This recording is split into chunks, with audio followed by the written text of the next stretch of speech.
You know it's hard out here for a pimp when he tryna get this money for the rent, for the Cadillacs and gas money spent. We'll have a whole lot of bitches jumping shit.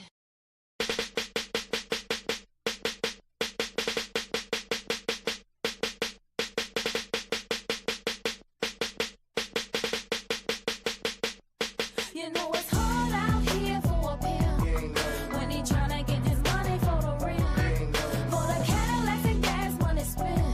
Will cause a whole lot of jumping shit.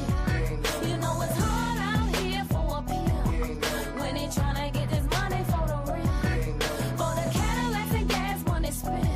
Will have a whole lot of jumping shit. What's going on, party people? It's your man, 50 Grand, the Godfather, Nate Milton, and you are about to listen to another excellent episode from the Nefarious Media Network.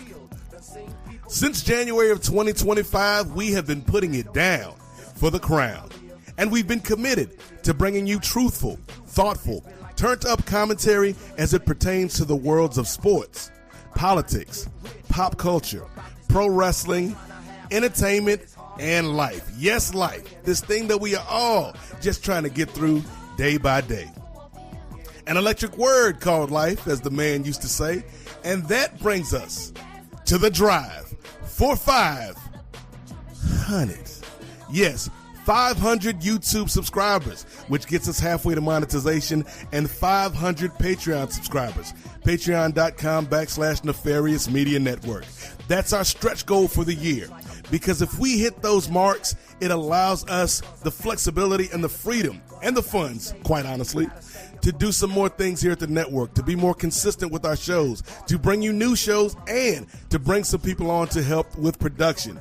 So if you believe in us, man, if you believe in what we're doing here, because we got a lot of hard-working people, myself included, working 50, 60 hours a week at the shoot jobs, got families, got kids, got responsibilities, but we still do this, man, because we love this and we believe in this. And if you believe in us and you love the shows that we do, help us out, man. Help a brother out. Help a sister out. That's all we asking, because we are trying to change the game by any means necessary, even if those means may be nefarious.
This is the Parley, a place where guests are required to put their money where their mouth is, where we double down on the discourse and conversation.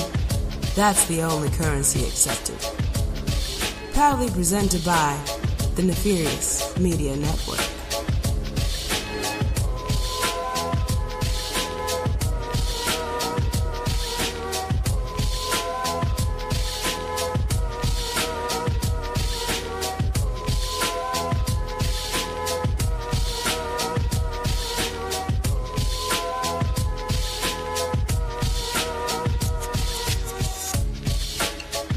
Brothers and sisters, ladies and gentlemen, boys and girls, people all over the world, Welcome to another edition of The Parley, proudly presented by the Nefarious Media Network. And as that lady said off the top of the show, this is the place where conversation is key.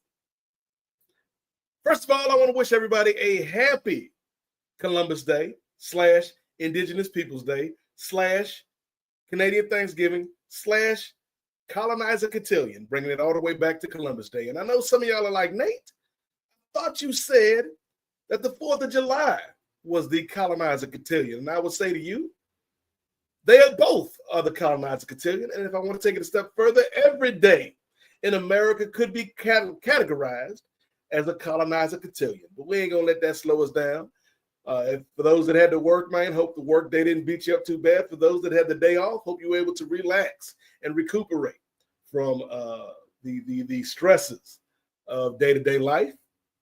And we are here to have some conversations, man. We've got a list of topics that we're going to bring to the table this evening. And we're just going to have some fun with it in a way that only we can. We're going to turn up. We're going to be thoughtful. And we're going to be truthful because that's what we do here in Nefarious. So without any further ado, let me introduce the rest of the panel for this edition of The Parley. First of all, ladies and gentlemen, he's back. When this man isn't educating the youth, he's here bringing some truth. Why don't y'all give it up for my brother and my friend, the angry intellectual himself. Some call him Mimosa Chris, some call him Moderna Chris, but I simply call him my brother. Y'all give it up for the Mayor Pro Tem of Los Angeles, California, the good doctor, Chris Ely. Can we rock? What's up, Doc? Hey, what's up, pimpin', man? Glad to be here today. I didn't know if I was gonna make it out of the bed, but I had a busy day today. I was supposed to be I got credentialed to be in a press conference that Gavin Newsom was holding, and just wasn't feeling up to it. But now I'm feeling a little bit better, so hopefully I'll get to do one of those things in the future. Okay, I mean, it's all good, Chris. You know, look, things happen for a reason. Maybe you didn't get to see Gavin Newsom today because we're supposed to have him here one-on-one, Chris, on our home court, and he could talk to you. Right. Yeah, he's doing the Browns too, and I heard he was doing a bunch of black podcasts these days. I think we checked both of those boxes, Chris. Yeah. So hopefully he gives us a holler. You never know. Yeah. Hey, Governor, I know you already know Chris. I know y'all rolling in political circles out there in California, so just holler at your boy, man. Yeah. Come on. Speaking of people that kind of swim and operate in various circles, man, his next brother is one of the hosts of Ring Theory, which can be found right here on the Nefarious Media Networks. He is the man who some would describe as the new school version of Corey Hart, Chris. Mm-hmm. much like Corey Hart, you already know where I'm going with this. Like Corey Hart, this brother also likes to wear sunglasses at night. But that don't mean he's untrustworthy. Ray Williams, y'all give it up for one of our favorite people here in Nefarious Media. He may be downtown, he may be uptown, he may be out of town, he may even be in your town. Y'all give it up for our brother and our friend, Gerard Downtown Brown. What's good? How's everybody doing, man? Happy to enjoy the fall break, man. Yeah. Yeah. So the students are away, so now I can play, and I got work to do and catch up on. Mm-hmm. And so I'm enjoying these couple of days of rest and peace. Caught up on some wrestling, some graps, saw a movie this weekend, so some stuff to talk about today. Okay, so, yes, we definitely will get into some graps this evening, and we do have some movies and TV shows to talk about, so we'll get to that here in a little bit. But if we're talking about movies and TV shows, there is one person, Chris, there is one person that we need to talk to, that we need to bring to the stage if we're discussing movies and or television. And this next brother is not that person at all. Because he don't watch nothing. Nothing, Chris? Nothing. Y'all give it up for the super producer, the man that we call Caitlin, the Caitlin Clark of production. That's why so many folks refer to him as Caitlin Dark. Give it up for this brother that produces all these fine programs, but has never watched any program on network TV. Two-way Ray Williams. What's good, brother? What's going on, good brothers? Hey, man, if I was back in my security days when I worked overnight, like I'd catch up with everything, brother. But it's only so many hours in a day. Right. Yeah. When you're a super producer, you don't have time to be watching nothing else because you watching these other people's backs. So hey, Yeah. we true. got to shout out Ray because Ray could be watching a whole nother movie right now while we doing this. Yeah. And just slacking and lacking. So like, hey, Yeah. I'm When I appreciative of Ray. I ain't gonna be on his head. Yeah, when I lived in the DMV, I worked a bunch of security jobs. So yeah, and that's all I did too. Was like the one apartment complex, the cabin in front of the apartment. I was just in there watching movies the whole time. Okay. Then you have to drive around like once or twice in the evening. You know. To be fair, Chris, you know, and you know we love you, brother. But Ray, you and I kind of had a conversation about this during our WNBA Finals live watch. It's like I think Chris is well suited for lots of things, lots of careers, lots of positions. I don't know if I was in charge of top flight security of the world. If that's the brother, because Chris, you know, he's a little bit more mellow nowadays, folks. But if you knew Chris about 10 years ago, maybe even before that, Chris had that Elliot Stabler temperament. And sometimes you don't want Elliot Stabler out there patrolling the streets or patrolling the premises because it might get a little violent. Hey, I was good, and I was an armed guard too, so I was. They gave you the blinky, Chris. Yeah, there were no incidents when I was working. Everyone was cool. It just because to be an armed guard in Virginia at that time, all you had to do was do the like firing squat. They're coming to take your badge back, Chris. Yeah. Yeah. Well, that shit's expired now, but that was in 2004, so it was a long time ago. See it now in my head, Ray. Like I'm imagining a whole other scenario where Chris is in his superior's office at the security firm. They're like, "Come on, Ely, you pistol whipped 13 people this week alone." And Chris is like, "If you don't want me to do the job, then maybe I shouldn't be here." And they're like, throws his badge on the table. Right? Yeah. You're a loose cannon, Ely.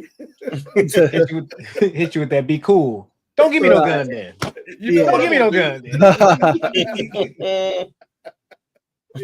Finally, like Chris wants away, but then 3 weeks later they call him back because like people have been robbing the security facility or whatever. They're like, that line from Demolition Man, to catch a maniac, sometimes you got to send in a maniac. Get me Dr. Ely. He might not be the guard we want. He's the guard this building needs. We need a new Jack security guard to catch these new Jack criminals.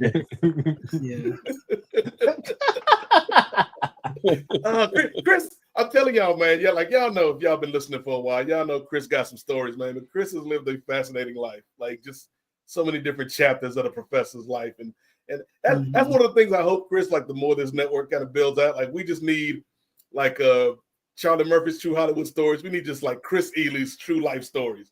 Just where your life is going and you partying at the damn club with David Faustino on teen night. You go. Oh yeah.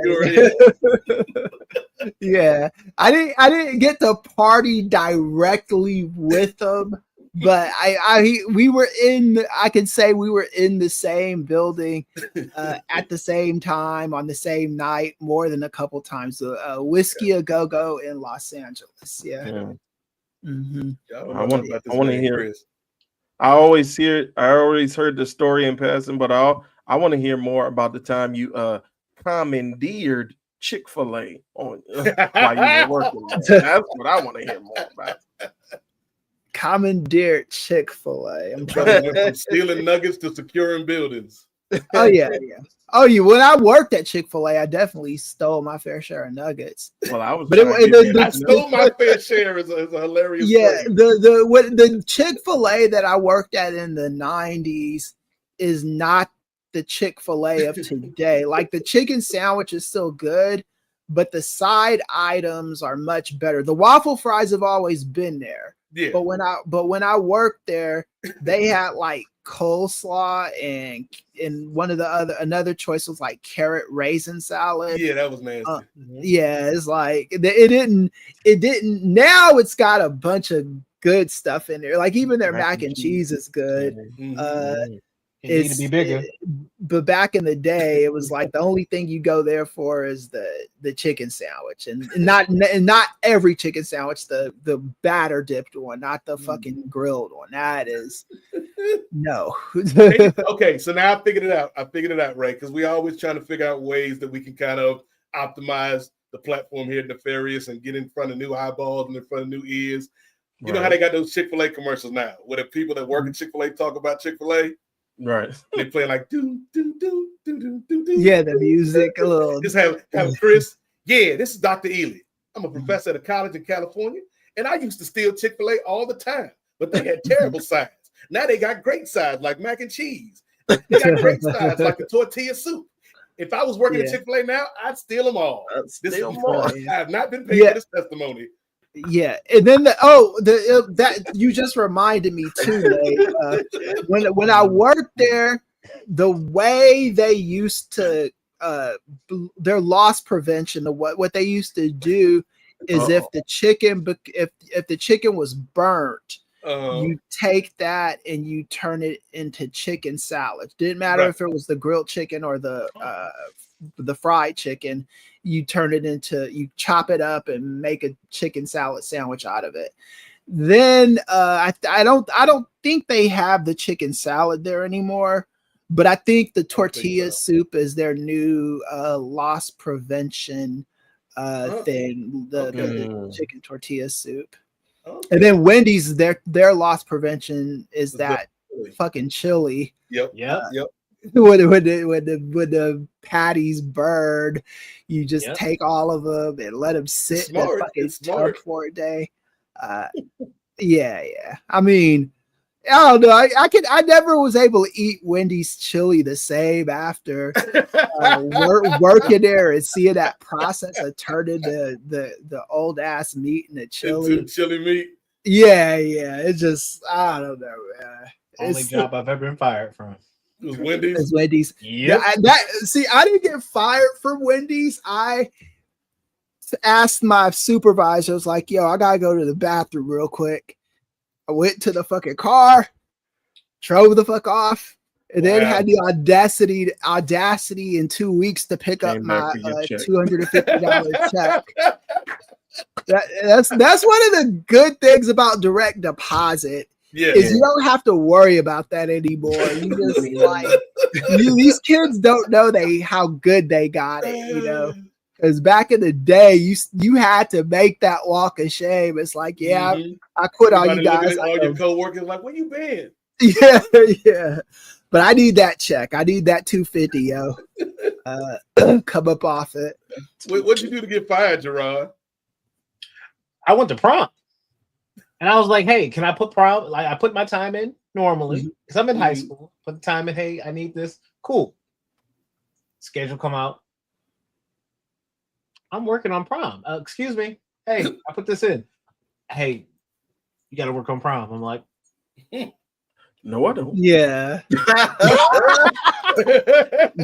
I was at prom. And that was it. And me and Wendy's was just not together after that. I'm just imagining a 17-year-old Gerard with shades on at the fry station. I'm not doing this no more. No, hey, you lost me, boss. The chili lost me, and also I was eating too much there. For myself, I need to leave that joint because man, them double stacks.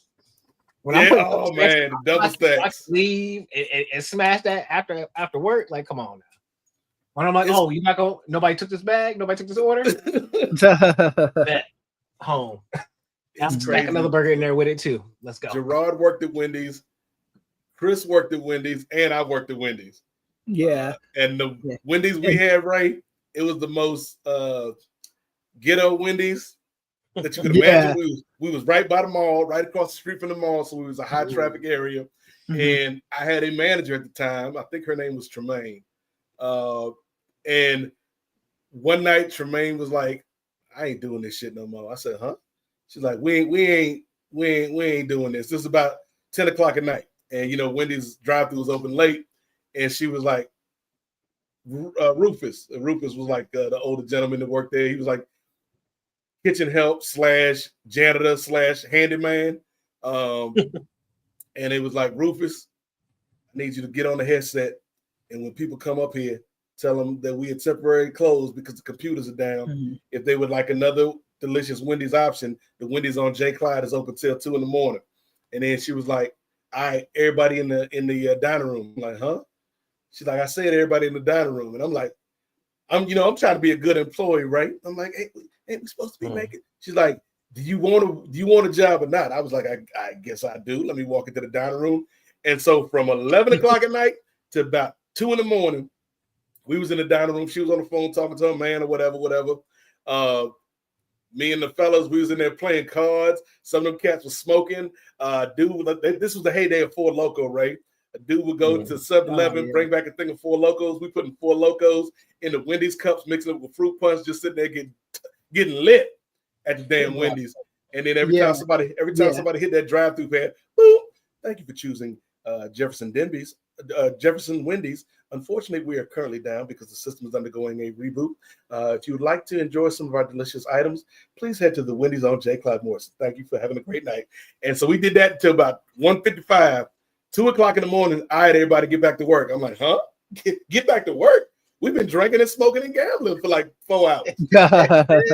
And she was like, no, because we need to make sure everything is straight for the morning. So we get up and we do like 3 or 4 orders, clean up the shop, and then just leave. And we did that like about 3 or 4 more times until people started complaining, like the computers are always down on Friday evenings. And then I think they got hip to it. But yeah, it was a time to be alive. Right. Yeah. My Wendy's had a truck stop attached to it. So yeah, we were purchasing alcohol in between. Rough clientele. What are the older heads would buy like beer and like malt liquor and shit for us while we were. But Knoxville is very strict on like the places they sell alcohol at. They'll sell it till 3 a.m, but it's strict on where they sell it at, and they're not open on Sundays for some reason. Okay. Cali, depends on the county that you're in, but most counties. I was in Virginia for a while until I want to say like the early to mid 2000s. Then like people were like, "Hey man, everybody don't go to church, man." And even the church people, sometimes the church folks want a little something to sip on after they get out of service. And watch the game. Yeah. So they like the ABC store. I want to say up until about 2010 was closed on Sundays, and then they opened up and made all sorts of money. And then they're like, yeah. Let people drink if they I know. It's Super Bowl Sunday too, you know. Yeah. And football Sunday. Imagine how much money they were losing over the years before they started selling alcohol on Sunday. Yeah. Ray Williams, you ever work fast food? I never worked like formally at a fast food place, but I did work at a restaurant inside of a Six Flags. Okay. That's the closest I came. Was it like a themed restaurant? Not well. It was more themed, like because we were right off, like right nearby, like the wave pool.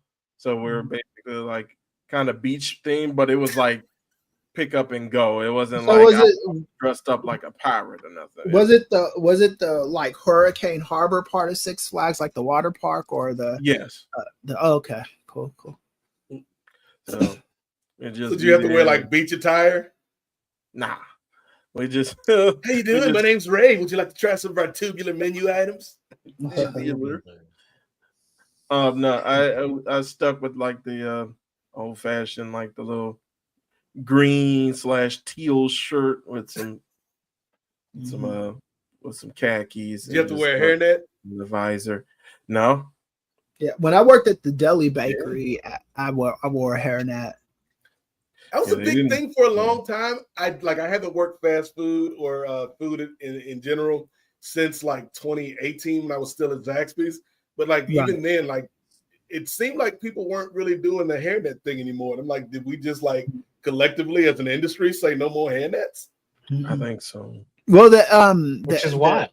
Yeah, Which is wild. Yeah. the CDC said a hat is enough.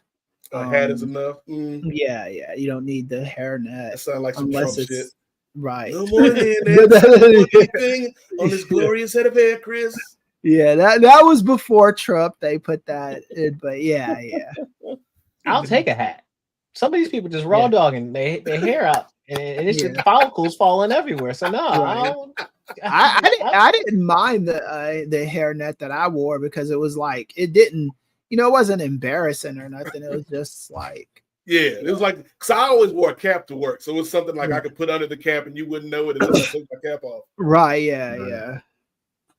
Yeah, my brother, he was the one that did a bunch of like fast food stuff. I was mainly like I did like a bunch of supermarket stuff, and then I got into security, and then I was in security most of the time while I was going to school, so I could become a teacher. Yeah. But I did a few deli bakeries at supermarkets.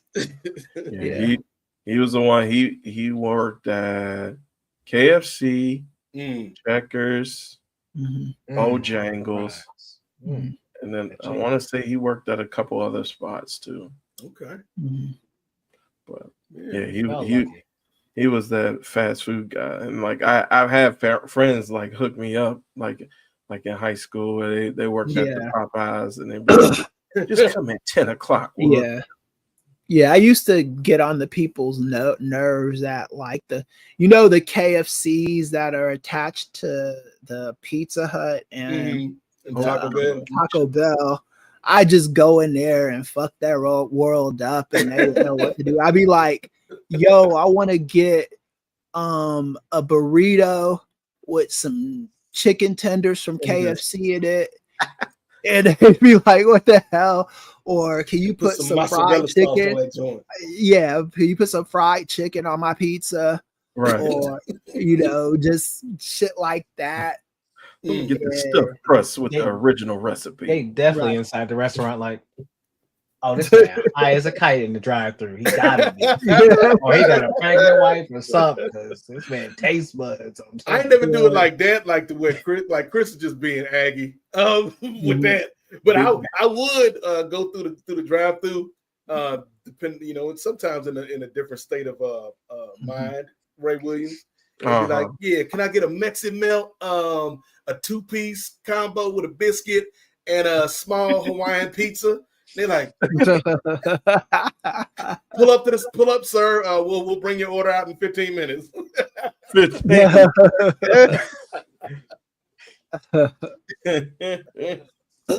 Salute to the fast food workers, man. Salute. Yeah. Shout out. Yes.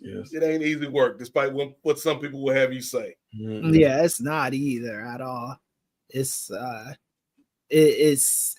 you get yelled at by people, and you don't, ain't making a lot of money. Right? Yeah. Sometimes and if it's pictures is hot as hell. Yeah. You come home stinking, your clothes, you can't get that restaurant smell off your you clothes. live in a neighborhood with dogs. When I worked at this barbecue joint in Tennessee, I always came home smelling like barbecue. And at Chick-fil-A, I always came home smelling like the fried chicken, and there's certain that was because you had a bunch of it in your bag, Chris. Right. But like there were certain jobs where the smell wasn't like that bad. Like McDonald's, you weren't really, that didn't have an odor to it when you got off, But if you worked at like a Chick-fil-A or any place where it was fried food mostly, Chick-fil-A is like real chicken, like you're actually handling raw chicken. Right. Sometimes you got all that blood and stuff on your pants. Right. Yeah. You get all that stuff on you, and that's how KFC is too. It was real fried. I mean, it was genetically modified real fried chicken, but it's fried chicken. They batter dip it in that. Yeah. It is AI chicken. Yeah. 3 wings. Yeah. What? Yeah.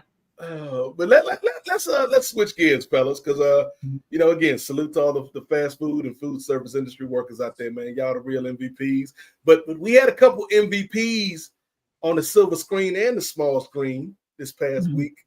So we're gonna give y'all a spoiler-free review, not even really a review so much as our thoughts, but spoiler-free thoughts on Peacemaker season 2. I think I'm the only one that's seen it all the way through, as well as The Smashing Machine by a man, Dwayne The Rock. I don't like to call Division Johnson. I'll start with Peacemaker because it's probably going to be the quicker of the two. But yeah, season 2 of Peacemaker just ended last week. 8 episodes.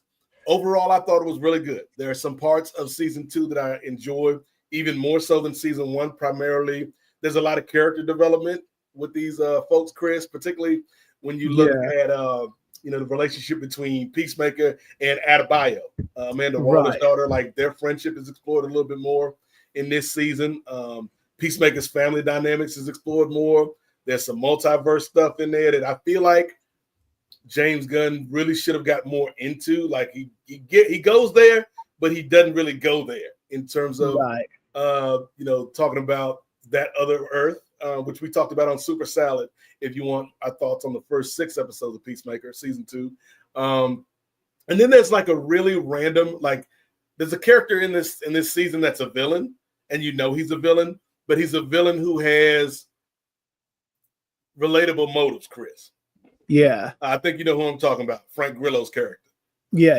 And he has relatable motives, but he's still a villain, and you still hate him because he's an antagonist to Peacemaker. And then in the final episode, he like takes a sharp left turn where he's not like this grounded villain, and now he's a super villain. It's like, I don't know. But again, I'm giving James Gunn the benefit of the doubt because this all is supposed to connect back to the rest of the DC properties. I will say there is one cool thing that, in terms of how they leave it, in terms of a new group being formed, that I'm really excited about. And James Gunn has said there's going to be no season 3 of Peacemaker, but I don't believe him. But if there isn't a season 3 of Peacemaker, I think the next season of his television is going to follow this new group, which includes Tim Meadows. And I'm so happy, Chris, we got Tim Meadows out here on these superhero streets. Like this, are we in the middle of the Tim Meadows renaissance? Because I was watching football yesterday and kept seeing promos for this new comedy called The DMV. It's not talking about DC, Maryland, or Virginia. It's talking about the actual Department of Motor Vehicles, and Tim Meadows was one of the stars. And I'm like, are we in the middle of the Tim Meadows renaissance? Yeah, I hope so, man. He's never really got his due after Ladies Man. Oh yeah, the Ladies Man was fine. I didn't. It wasn't great, but it wasn't like Saturday Night Live based movies are in 2 categories. You're either gonna be really good and people are gonna like see it a bunch like Wayne's World or what's the other one? There's a couple.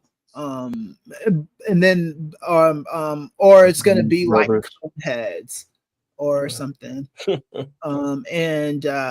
Yes, Tim Meadows.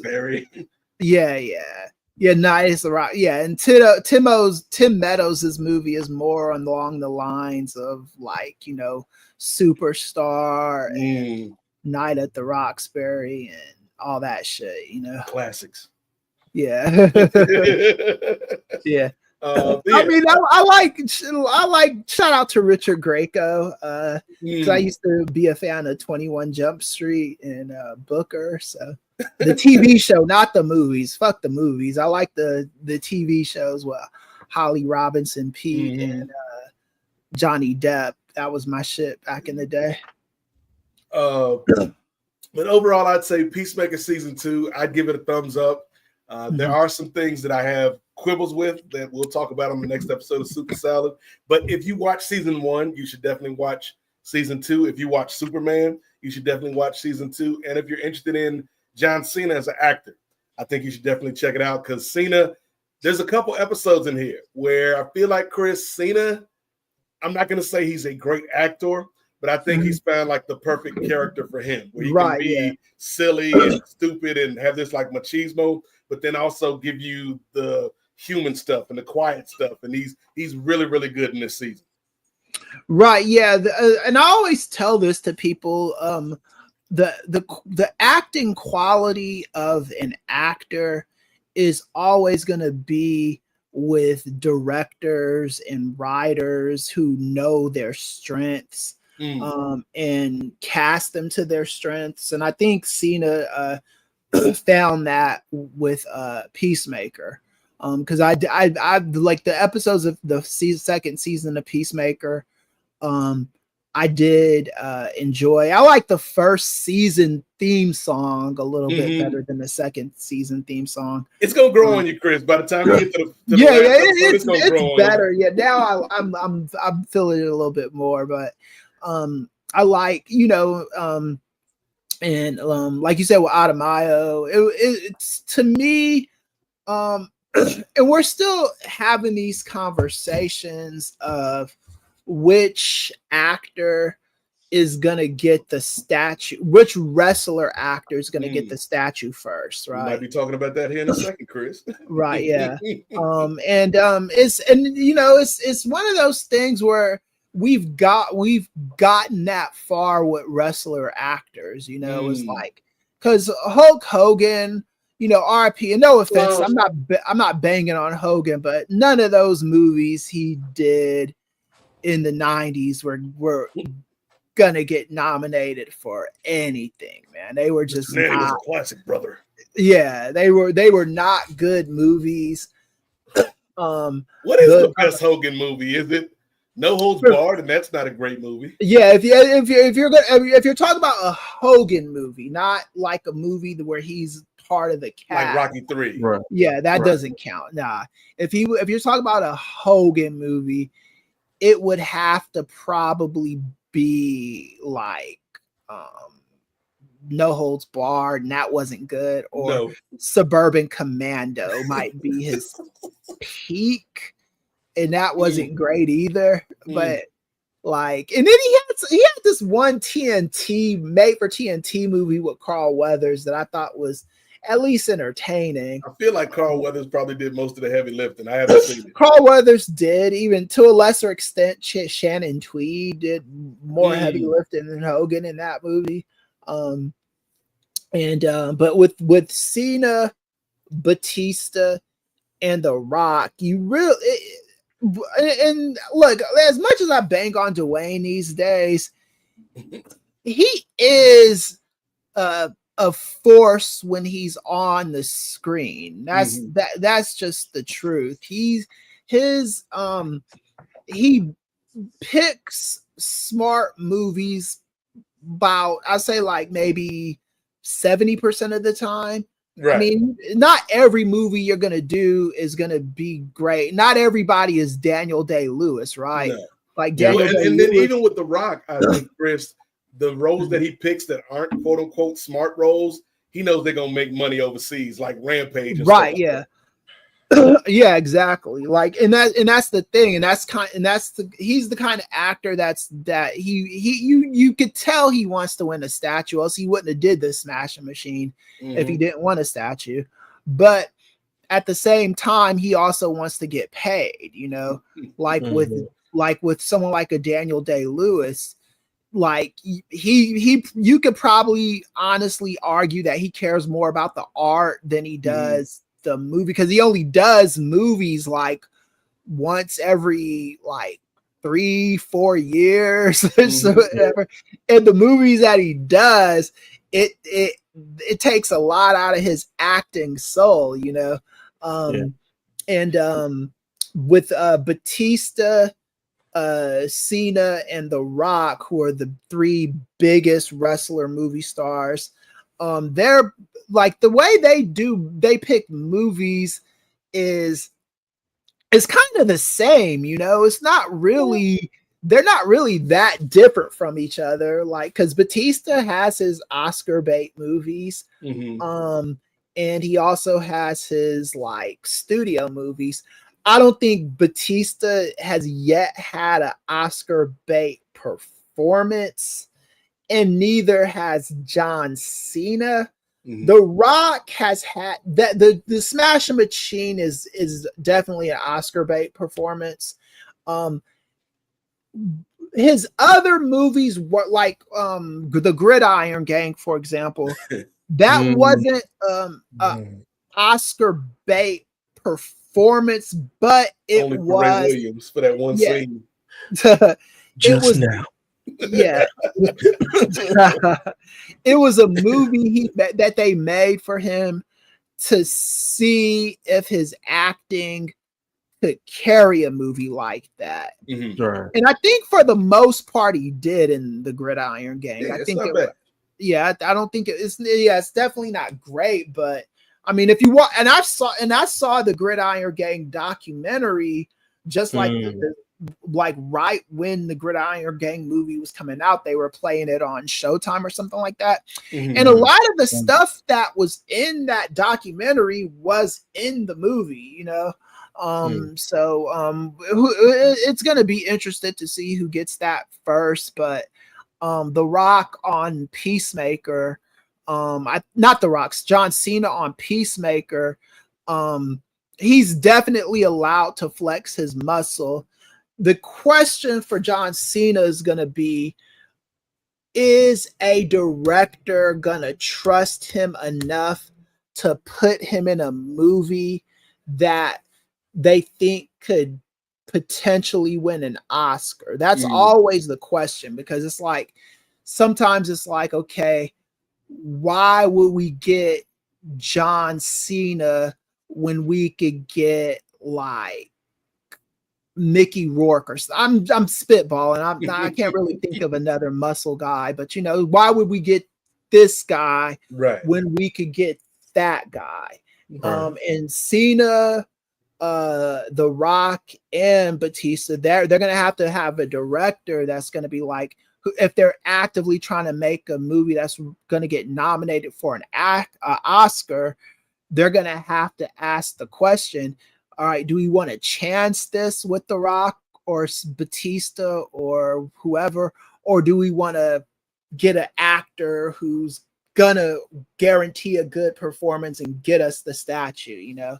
And the interesting thing with The Rock, and this is the place where we'll pivot to Gerard and Ray, because both of these fellas have seen the Smashing Machine. Chris and I have yet to see it, but the interesting thing with A24 casting The Rock in this, I feel like, yes, it is that Oscar bait kind of movie, but you also think, like, if I'm going to put The Rock in this movie, I kind of want box office Rock. I want Hollywood Viagra Rock. And up to this point, they've gotten all the critical acclaim, it seems, but they haven't gotten that box office. So Ray and Gerard, both of y'all have had a chance to see Smashing Machine. So without getting into spoilers, getting too deep, what were your thoughts on The Rock and his on-screen portrayal of Mark Kerr? You go ahead, Gerard. Before we move on fully, I had one question about Peacemaker for you. You said James Gunn said no season 3 for Peacemaker. Yes. And you seem to not believe that.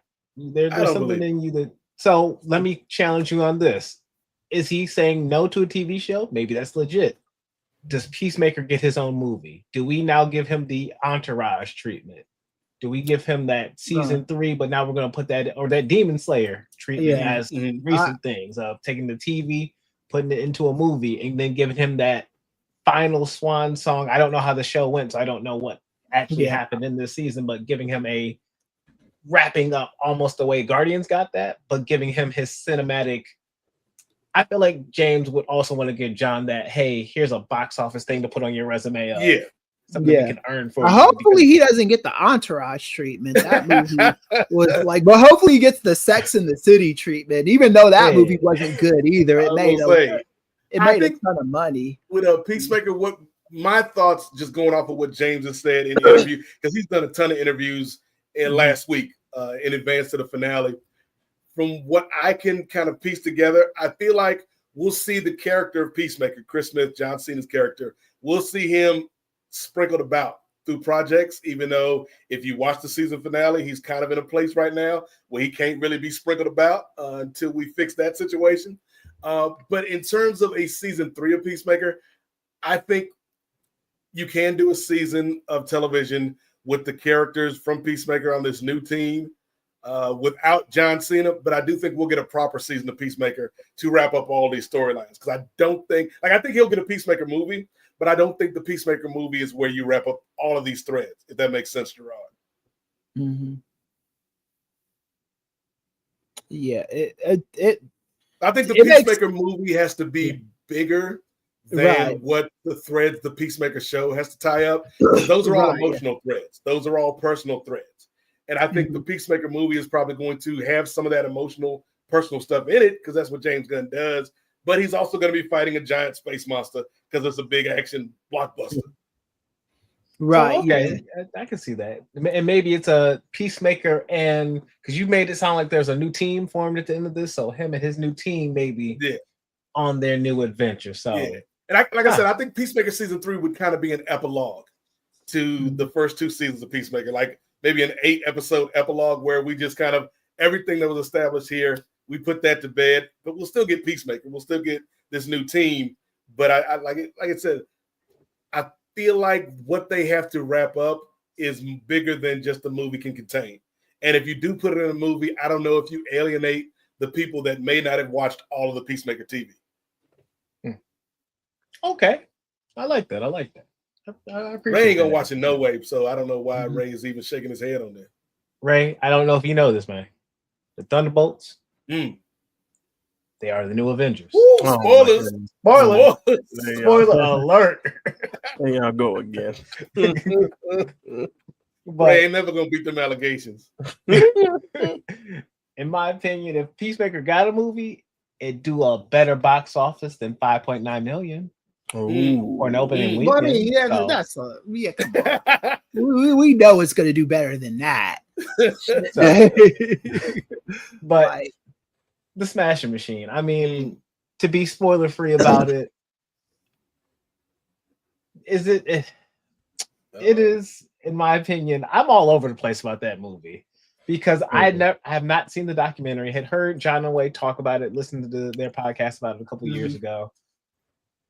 I've always heard of the Smashing Machine, had heard of Mark Kerr, but I now notice my brain, and now in different points of MMA history, has put Mark Coleman and Mark Kerr as the same person. And so watching this in the movie as an experience and now having to separate them two, I'm like, we got too many marks going on here. Hey, we need to slow down the marks. The mark ratio is too much for me in this movie. But for The Rock, I'm gonna go and start from a simple perspective like this. I think acting wise, this was a good endeavor.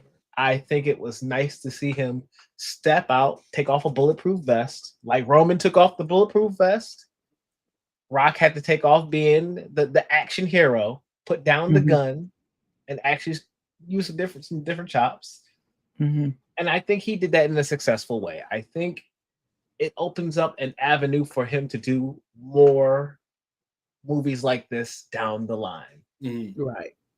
That being said, I don't know if this was the movie for him to be doing that in, and this feels like to me, we're really trying to do that. We're trying to get that award.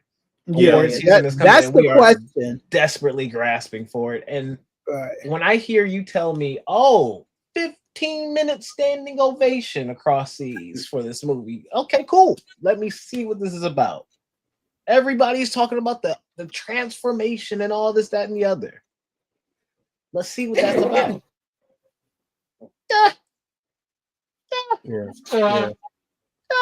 I like some of it. And I had to blow my nose at some of the other stuff of it. Just I don't know. It was all right. Some of it was good, some of it was bad. The transformation looked good, but also very weird. He looked jarring at times. I ain't gonna hold you, Gerard. Just seeing like the trailers, Chris, it does without seeing it in the context of the film. I'm like, I don't know. This it looks off. It looks off. Right. Yeah. The question is can you separate yourself from? Does The Rock turn into a different person? Is he even if the movie is bad, is he gonna get nominated for a statue? Because that's the question. Like, if you take a movie like Training Day, I love Training Day. Training Day is like my easily in my top 5, but it's not known for being a great movie. What it's known for is Denzel Washington stealing every scene he's in, you know, and and I haven't seen a bunch of other Oscar performances out of lead actors this year. Yeah, usually this is about the time of year where all the Oscar bait movies come out, you know. So people will remember them by February when they do the Oscars, February or March or whatever. So that's the question: is the performance like you? Because we could lament over the box office all day long and talk about how good the movie was or how shitty the movie was. The bottom fucking line is, did The Rock do enough to tell people he's an actor and worthy of a statue? No. You say no, Gerard?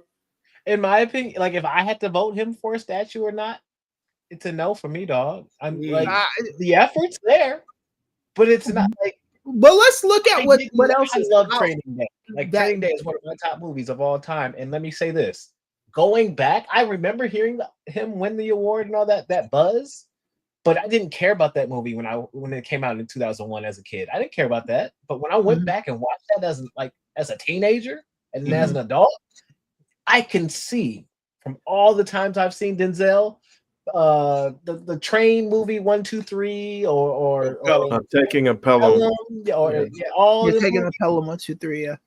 It's him. And Training Day is something different. He moving force, right? Yeah, different energy in that movie. I see the attempt to create a different energy in this movie, but my issue with him is I'm not trying to. There's nothing story wise I'm about to spoil, but every now and then, homie slip out of that voice. And then it just sounds like Dwayne, and then it sounds like Mark Kerr. He's trying to do Mark Kerr, and then it sounds like Dwayne, and then it's Mark Kerr, and I'm like, like now that you're doing a weird voice, now like either stick to the voice and land the voice the whole time, or don't do it at all. You're coming off like Lana when Lana had that Russian accent, and it'd be there and it not be there, and it'd be there and it not be. That's what I kind of noticed, and so the prosthetics and that. And I'm gonna say this: I brought up the number for a reason because I was looking just to check some numbers. I don't know too many MMA movies in the box office and in like coming out in movies, but I checked out Warrior. Warrior has Joel Edgerton, Tom Hardy, Joel Edgerton, and Tom Hardy, two decently known actors and decently known at that time period as well. 5.2 opening weekend in the US and Canada back then, and that's what MMA back then. When that MMA has out? grown at 2011. Dang. Grown, shifted, changed 5.9, and that's with The Rock.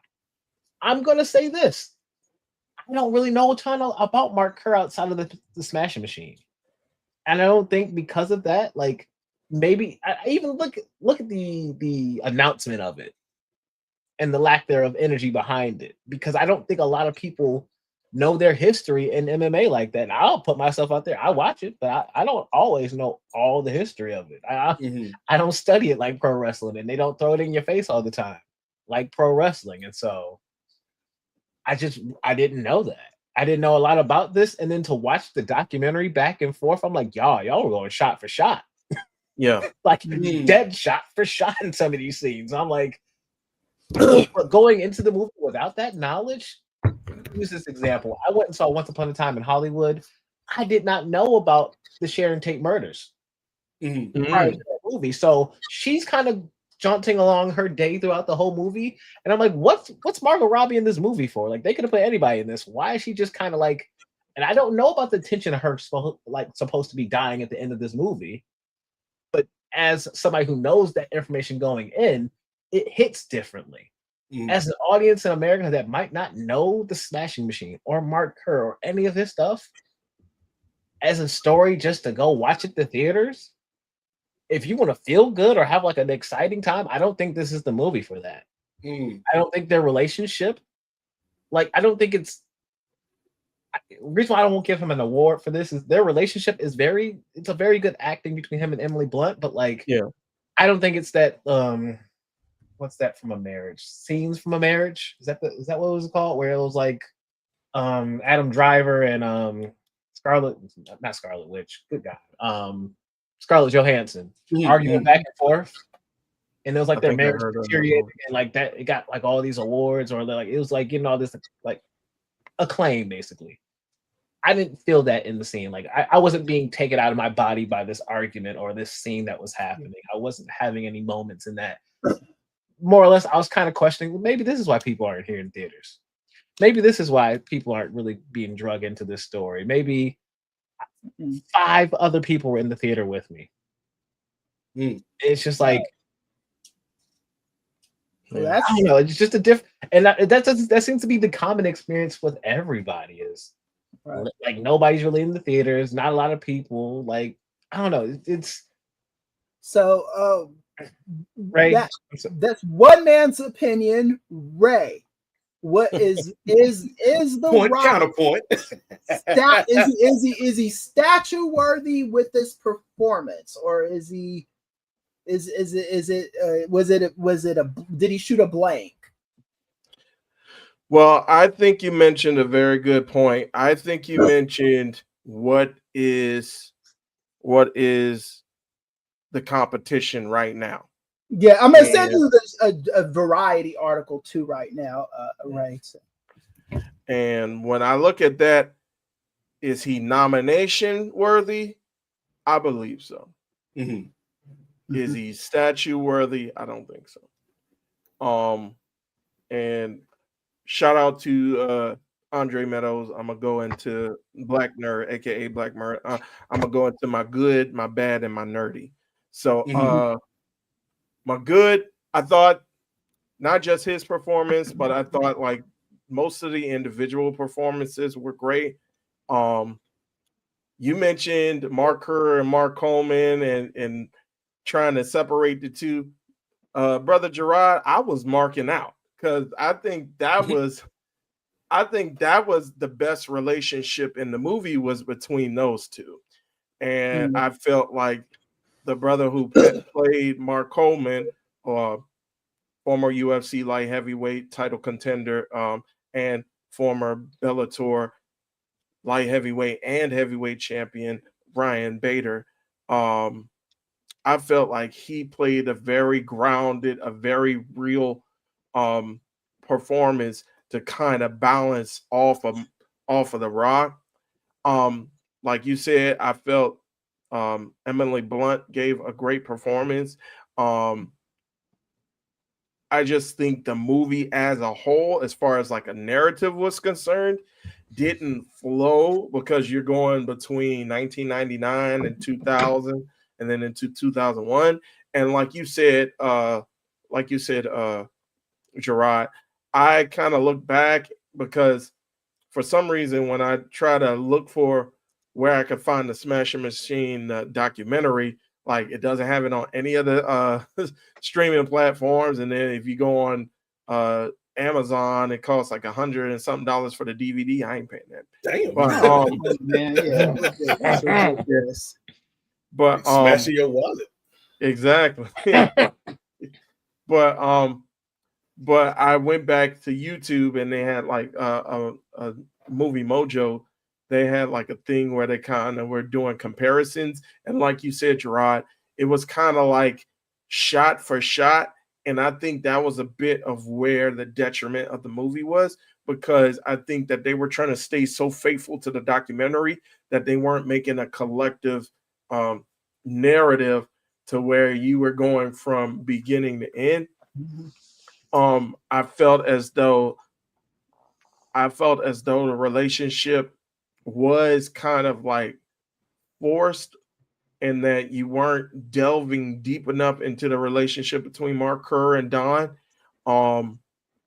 And it's like it was spots here or there where it's like he's tender one moment, but then he's tender one moment, but then he's cold another moment, but then he's strung out one moment, and it's kind of like it's like, how did we get from like where's the point A? Or like you don't have to show us like him as a 5-year-old and then grew up to become like, but at least give us some exposition so we can actually meet up to where you are.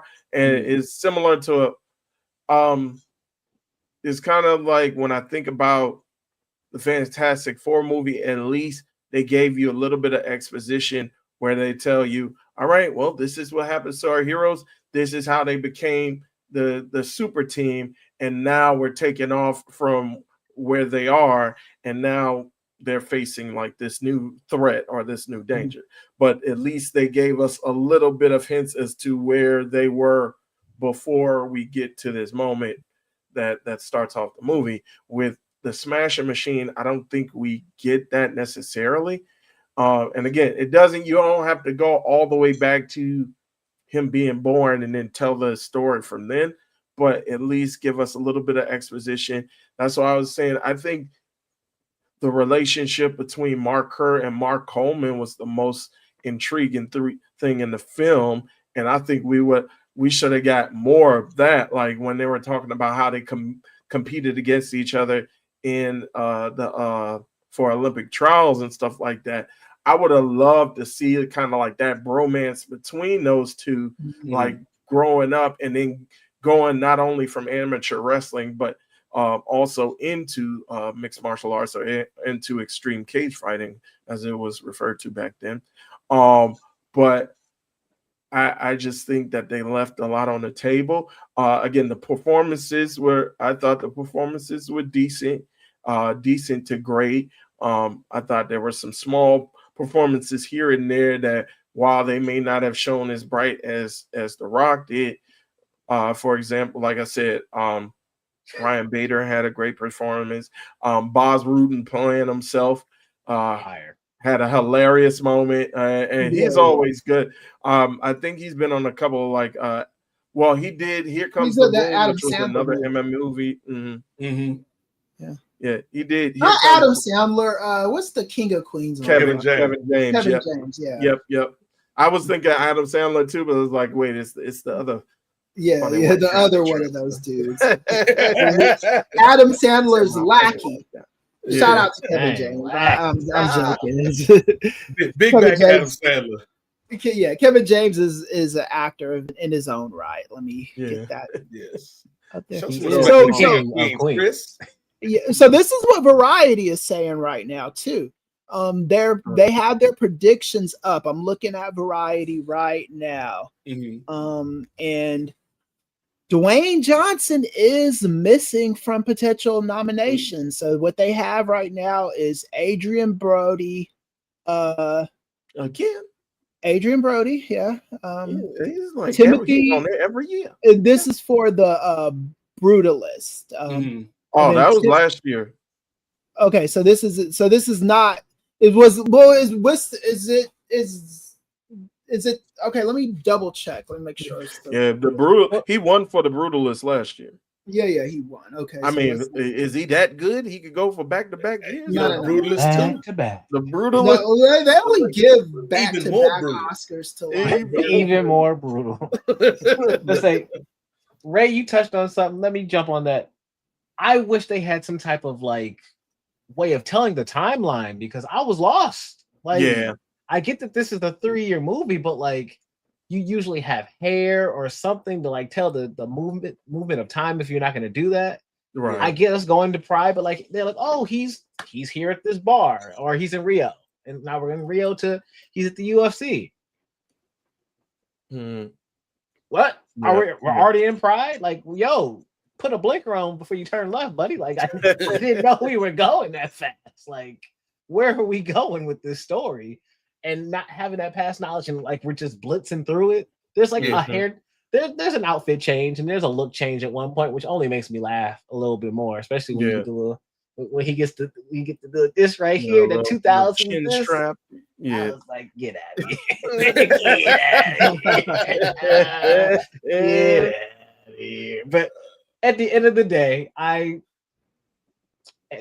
homie, I could not stop laughing at Ryan Bader. He got me by the end of the movie, but the second I saw Ryan Bader's face in this movie, I did not know he was going to be here. I'm a person who I don't watch trailers. I'll just go into movies because I want to be blind. I'm tired of being spoiled by trailers. I just want to know. Right. I go into the movies blind. He walks up on the screen. All I can hear in my head is, I want the easiest fight. I went to Dana White and I asked for Ryan Bader. I could just hear DC in my head.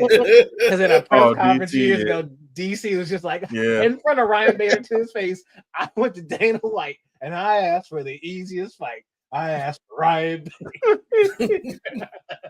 And it is a shame that fight never came to fruition, too.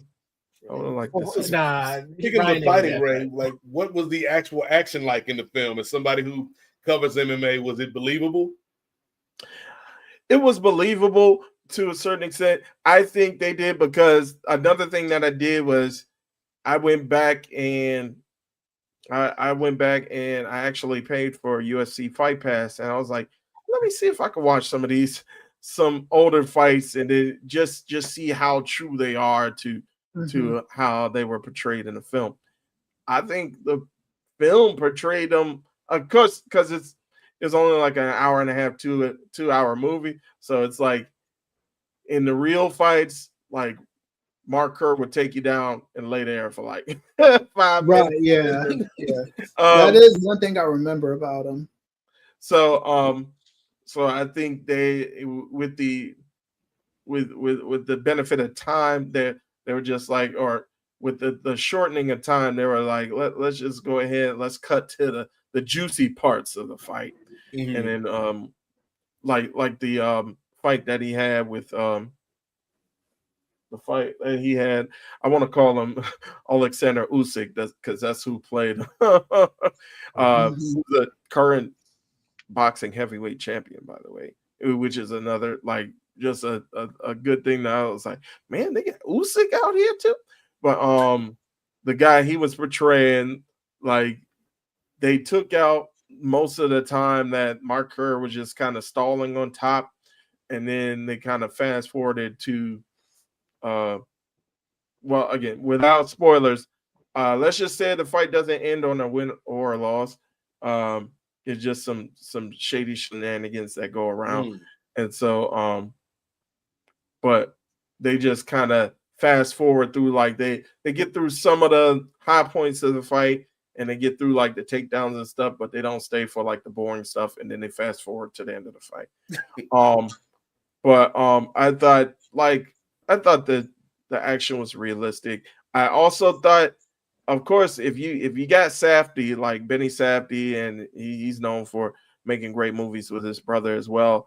Like, they're always known for doing decent period pieces. Like, even if you're going back to like the 90s and stuff, the way the aesthetic that they have, it's like you're right there. It's like it doesn't even look like a movie that was made in 2025. It kind of harkens back to like those olden times. You saw it with the first movie that they came out with, Good Time.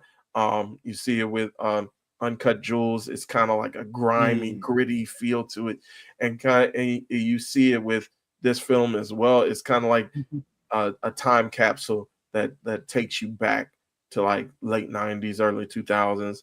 And so I really enjoyed that aesthetic and the cinematography in that way. And again, the performances were great. And like you said, the action was decent. I just thought, as a cohesive story, and then the last 5 to 10 minutes just throws you for an entirely different loop. And again, without giving spoilers, it's just like, wait, how did we get here? Okay. That was about my question to you, Ray. I was about to say, hey, Ray, spoiler free. Once we get to the ending, like, how do you feel about that ending when we're just what?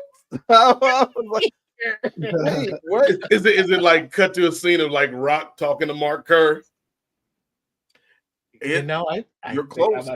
I'm like, that sounds like some A24 type stuff. Like, we don't make this movie about this person. What if at the end of the movie we had the person talking to the person playing the person, and it's all crazy because we A24. All right. I'll say this, but I'll say one of those people are involved. I won't say whether the other person is involved. Okay. Right. ChatGPT says Dwayne Johnson is still plausible for a nomination. Did it give you even a nomination at this point, Chris? I think that's a win for The Rock. Yeah, that's what I was to say. Like, all you need, it really is the nomination, man. The movie can suck and not make any money, because that's typically the story of a lot of like Oscar contenders, right? Especially if they're on the low budget. It's just they don't usually make any money back until the back end, like once they get the Oscar nominations and the critical praise comes out. That's when the people will rent it and all that shit. So I mean, there's and I looked at Variety too a second ago. And they're saying it's possible. They're saying that it's still he's still a contender. I don't know what else has come out this year that's been as big though, or has been the Oscar buzz has been as loud. Sinner's gonna get a bunch of noms. Yeah, you probably won't see a lot of stuff because I think award season is coming up like in the fall. So right? Yeah, but we're in the fall. I was like, we're in the fall right now. More like November, December. They're putting out like the studios are putting out. That's why the Smashing Machine came out, is because it's now in the time where people are thinking about the Oscars. So you're gonna get especially like look for what comes out Thanksgiving weekend, and then like Christmas and Christmas Day. Those are going to be big movies that come out, and we'll see who's walking away with nominations after that shit. Yeah, I think what's his name, Chalamet is going to be coming out with something soon. Shalamar. Timothy Chalamet. He's supposed to be playing some. I don't know if it's based on a true story, but he's supposed to be playing some. So I think he's gonna get some buzz coming up. But yeah, I don't think there are any big that have been Sinners. I think a lot of people are gonna will Michael B. Jordan be nominated for that though? I haven't heard any buzz for his performance as far as awards contention. The movie itself, I do think Coogler is going to get some nominations off of that. I don't know if any actors in it are going to get anything I hope they do, because I like that movie a lot, but I haven't heard the buzz yet. Watch, only Haley's going to get a nomination, like Hollywood, you. Yeah, and that's it's so political too, as far as how, because I mean, Eddie Murphy should have won the Oscar that year for Dreamgirls. It was the best performance for a supporting actor, but he did. The Norbit came out that same block, and like he really should have, like, somebody there at whatever studio should have been like, look, man, table this shit for right now.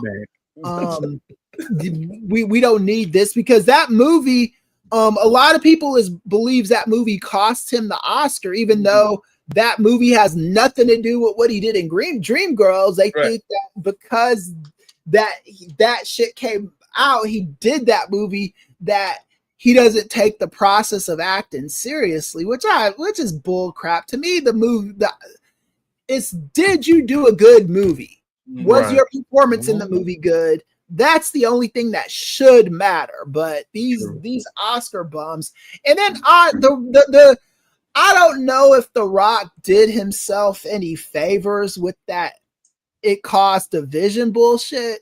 Because I don't know if the viewers of this show know how uppity the people that vote for those awards are. Oh, yeah.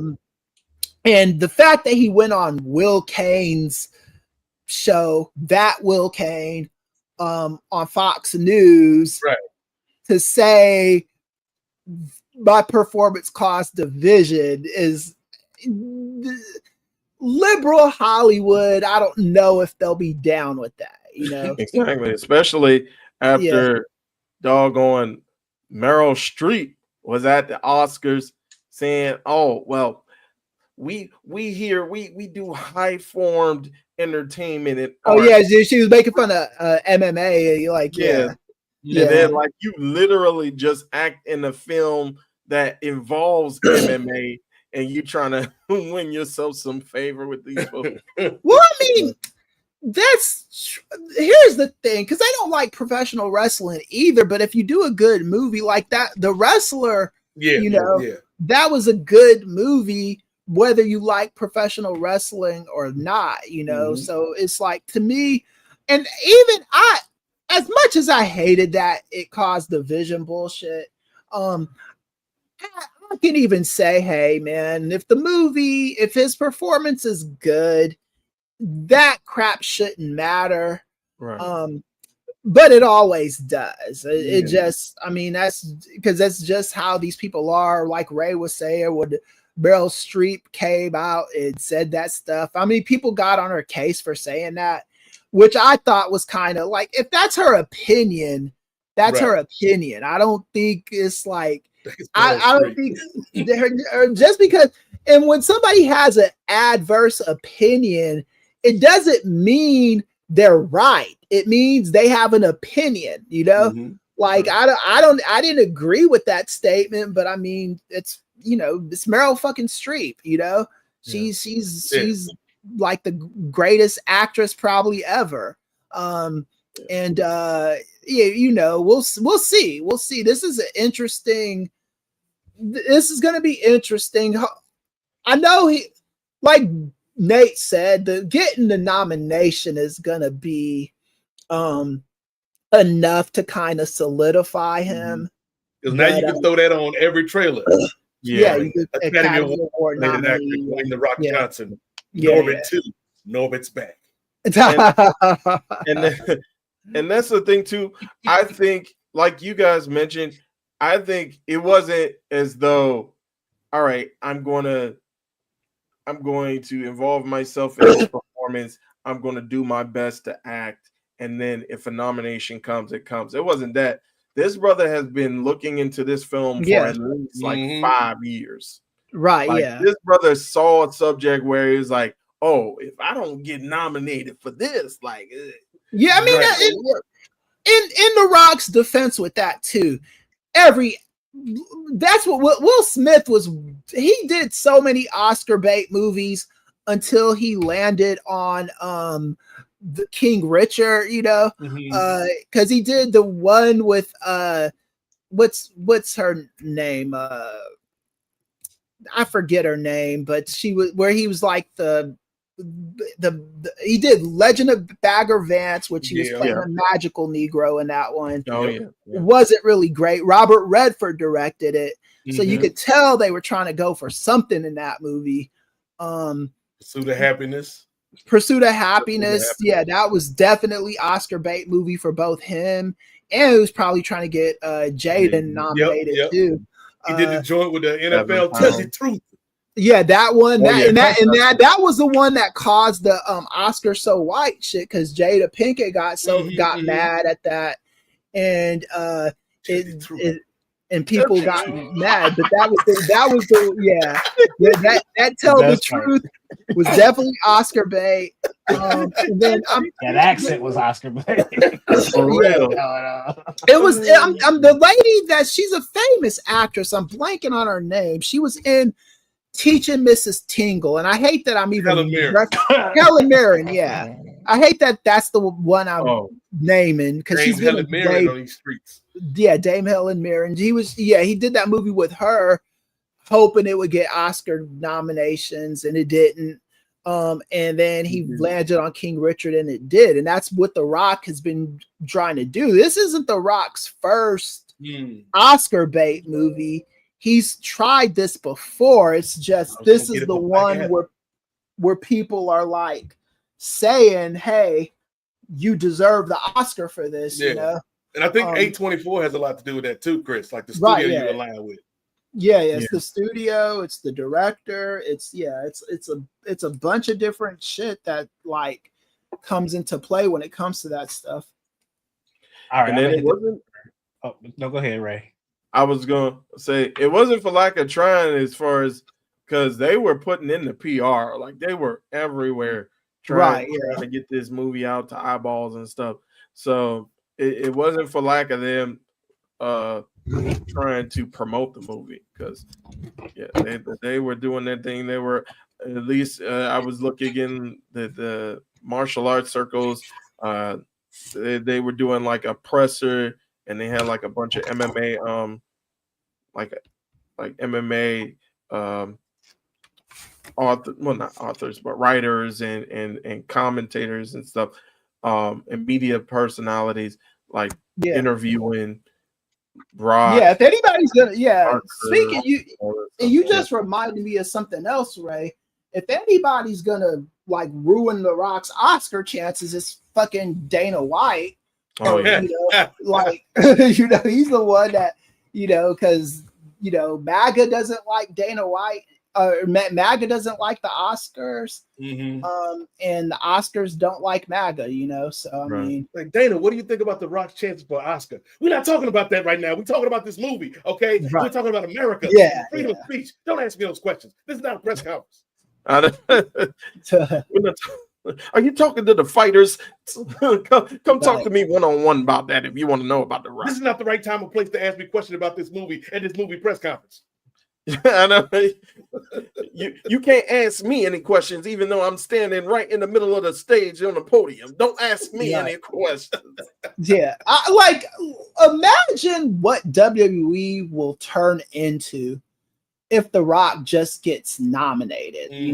Like I'm just kind of picturing that because so many people want it, and like I know Nick Khan, that's his boy, that's who he came up with. He used to represent him, and they're gonna be touting the hell out of that if The Rock gets the nomination. They'd be doing it if any WWE former wrestler got nominated, but with The Rock, it'd be an extra layer of it. And then the Street Fighter movie with Cody and Roman gonna come out, and then it's gonna take all of that.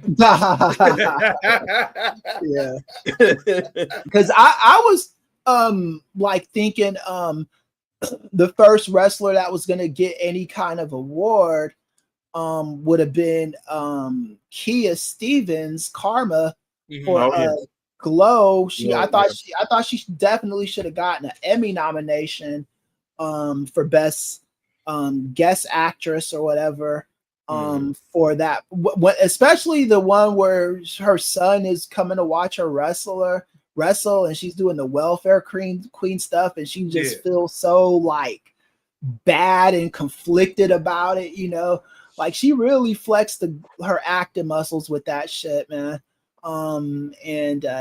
So we'll see, and she could be in the conversation in the next few years or so. You never know, See, this being an A24 film is probably my least favorite A24 film I've seen. And I think going in, having that label on there gave me some excitement, because when I go see an A24 film, I'm seeing something. Right. I don't really felt like I saw something. Like I could have saw this on streaming. Like this could have been a streaming movie for me. I think the performances were good, blue chipper performances, 1996 worthy, blue chipper performances. Rocky Maivia level potential is there. We can see you do more.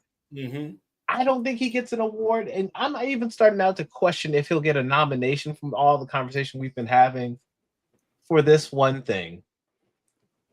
You look at a movie like Ali.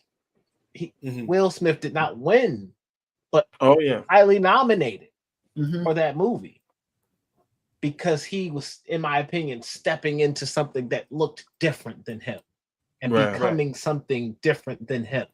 Well, The Rock. Hey, just let me land the shit. Let me land the shit. I'll let you. Is a hulking presence always on screen. Mhm. If you didn't know Mark Kerr, you could say, "Oh, that just looks like The Rock in wrestling trunks."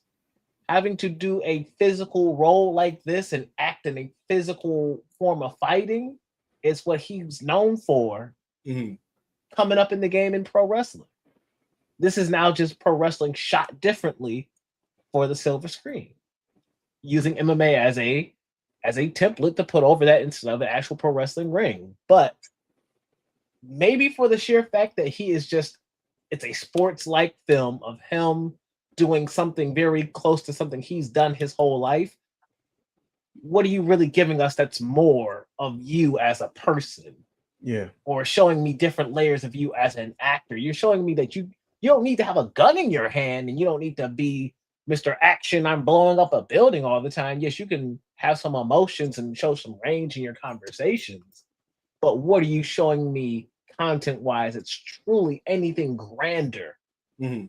We've seen a good guy in a Denzel go to a villain, and such a villainous villain, the more you peel back that onion throughout Training Day.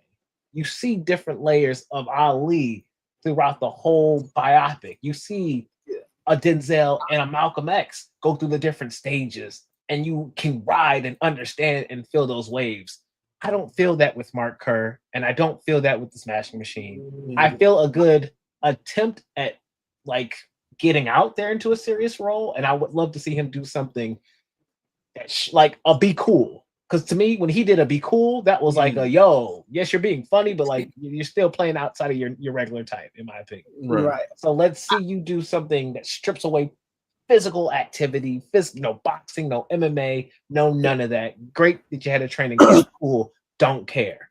Give me something new that you are doing theater. Rock and theater, crazy. Right. I wouldn't have been disappointed if Will Smith didn't get nominated for Ali. I thought he did a good performance, but it was one of those performances where I never forgot for a second watching the movie that it was Will Smith playing Muhammad Ali. You know, I thought it was definitely like a staple performance for him. But there were other actors that year in 2001 that could have gotten nominated. That would have been fine with me. I was glad that he got nominated. I'm always glad when somebody black gets nominated for a statue, but I don't think that if Will Smith is the barometer we're comparing by.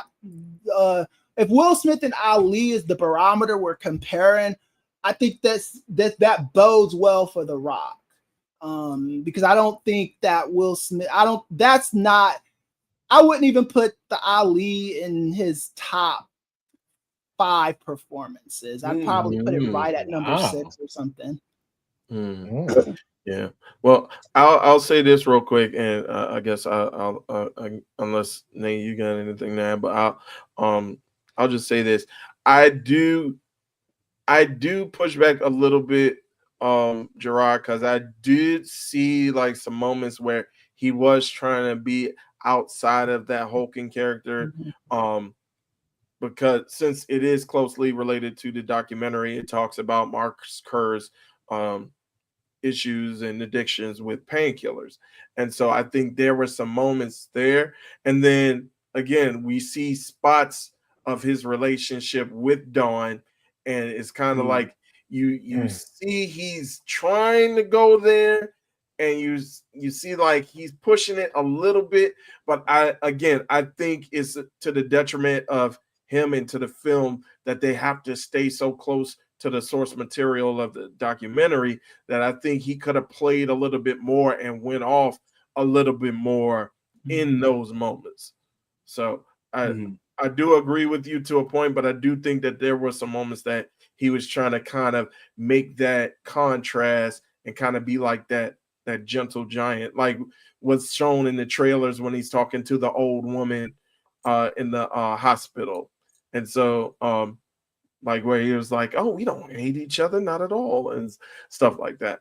And so, but I think again, you see bits and pieces of him trying to go to the next level and trying to show different ranges of emotions, but like you said, it's just so it bounces from one moment to the next that you can't sit in those certain moments for enough time to actually feel what he's going through. So I also think it's difficult to try to make a biopic on a living person. Yeah, Right. If that person has any involvement in the production, because who knows? Like there could be a version of this script where we get more into the addiction with painkillers. We get more into the addiction between the relationship between Mark Kerr and Don, and we kind of go some places with those. But maybe if you've got Mark involved at all, and I don't know if he was in the production, maybe Mark doesn't want to go. He was involved in it. Like the thing with these biopics these days is that actors are very careful for who they sign their rights off to do their movies, because there's a story attached to this too. Way back in 1993, there's this little movie called "What's Love Got to Do with It?" Ike Turner signed off his movie rights to Disney for a shit ton of money, because they came out of him with a check. They said, "Hey, we want to do a movie about you and Tina Turner, and we're doing this movie." Ike Turner didn't review the script or talk to the director or anything. So he signed off, got his check, and Lawrence Fishburne made the movie, and they added stuff in the movie that even Tina Turner said that didn't happen, like that rape scene in the studio. Tina Turner said that never happened. And Ike Turner was just like upset. He was perturbed, and there was nothing he could do about it because he had already signed off his rights in the movie. And this isn't to say that Ike Turner wasn't abusive. It's just Disney turned it up like 50 notches. And ever since that, when actors do those biopics, and you could Google this if you don't believe me, they definitely make sure they sign off on whatever the studio's putting out, because if they're alive, they can do some suing. Yeah, I just think Mark Kerr was just happy that I think he mentioned in one of the interviews, he was like, "Man, I couldn't pick a better person to out." Right, yeah, he wasn't going to complain about that shit.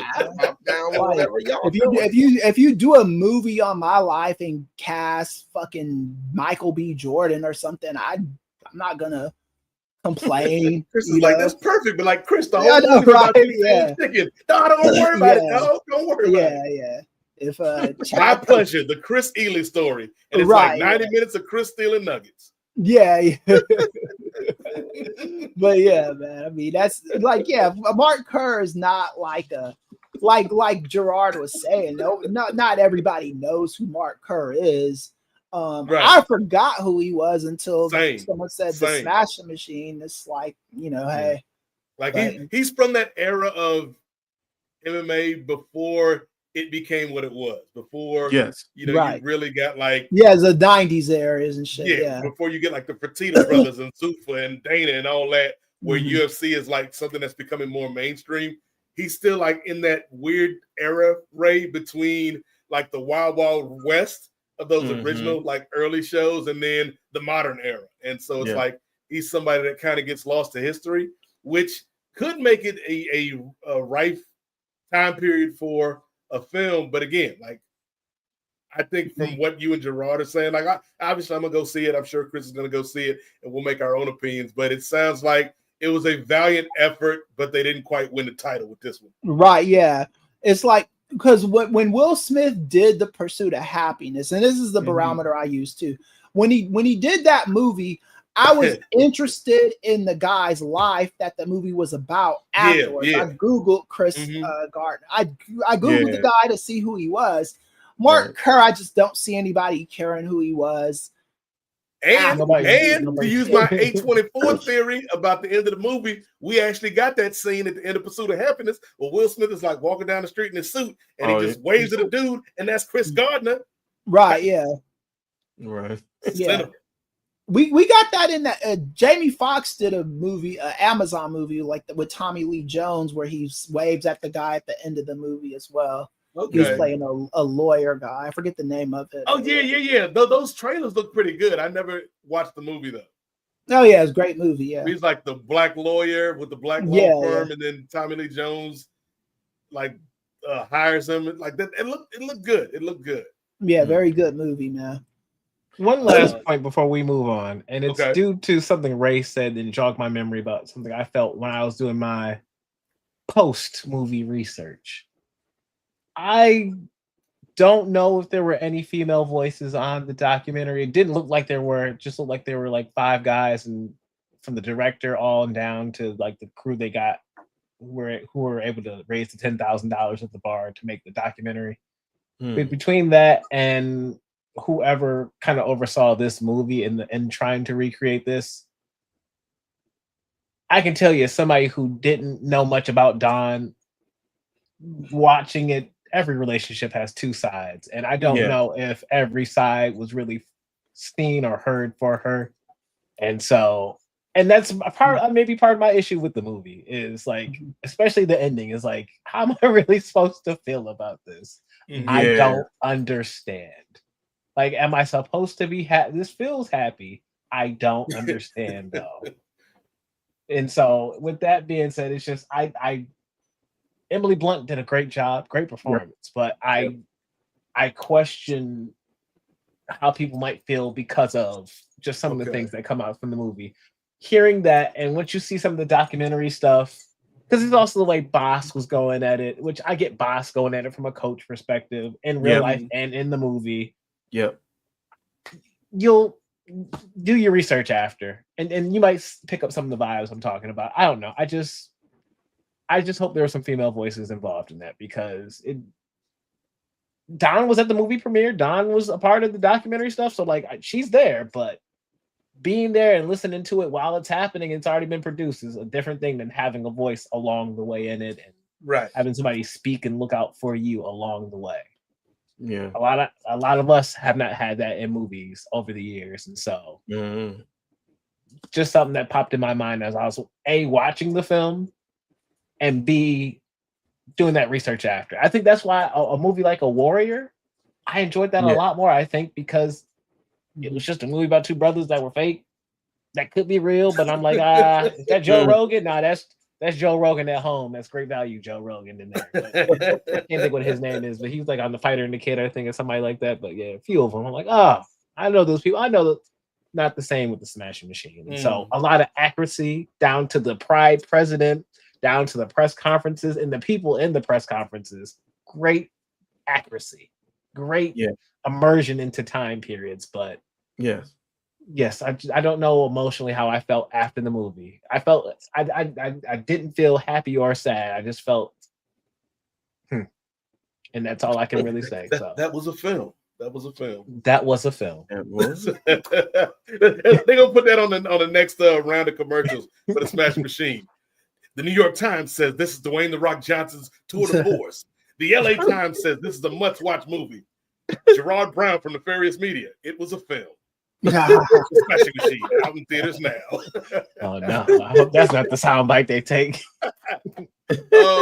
Yeah, we'll definitely come back to this to do a full review of the Smash Machine, either here at Nefarious, or there may be a certain show at Post Wrestling that may come back for this moment. And I think whenever we do that, whatever platform it takes, I will have to share my story about how I was tangentially connected to Boss rooting for a week. But we'll get to that, Ray. I'll get back to that for the matter. That's a tease. That's what they call a tease in the industry, Ray.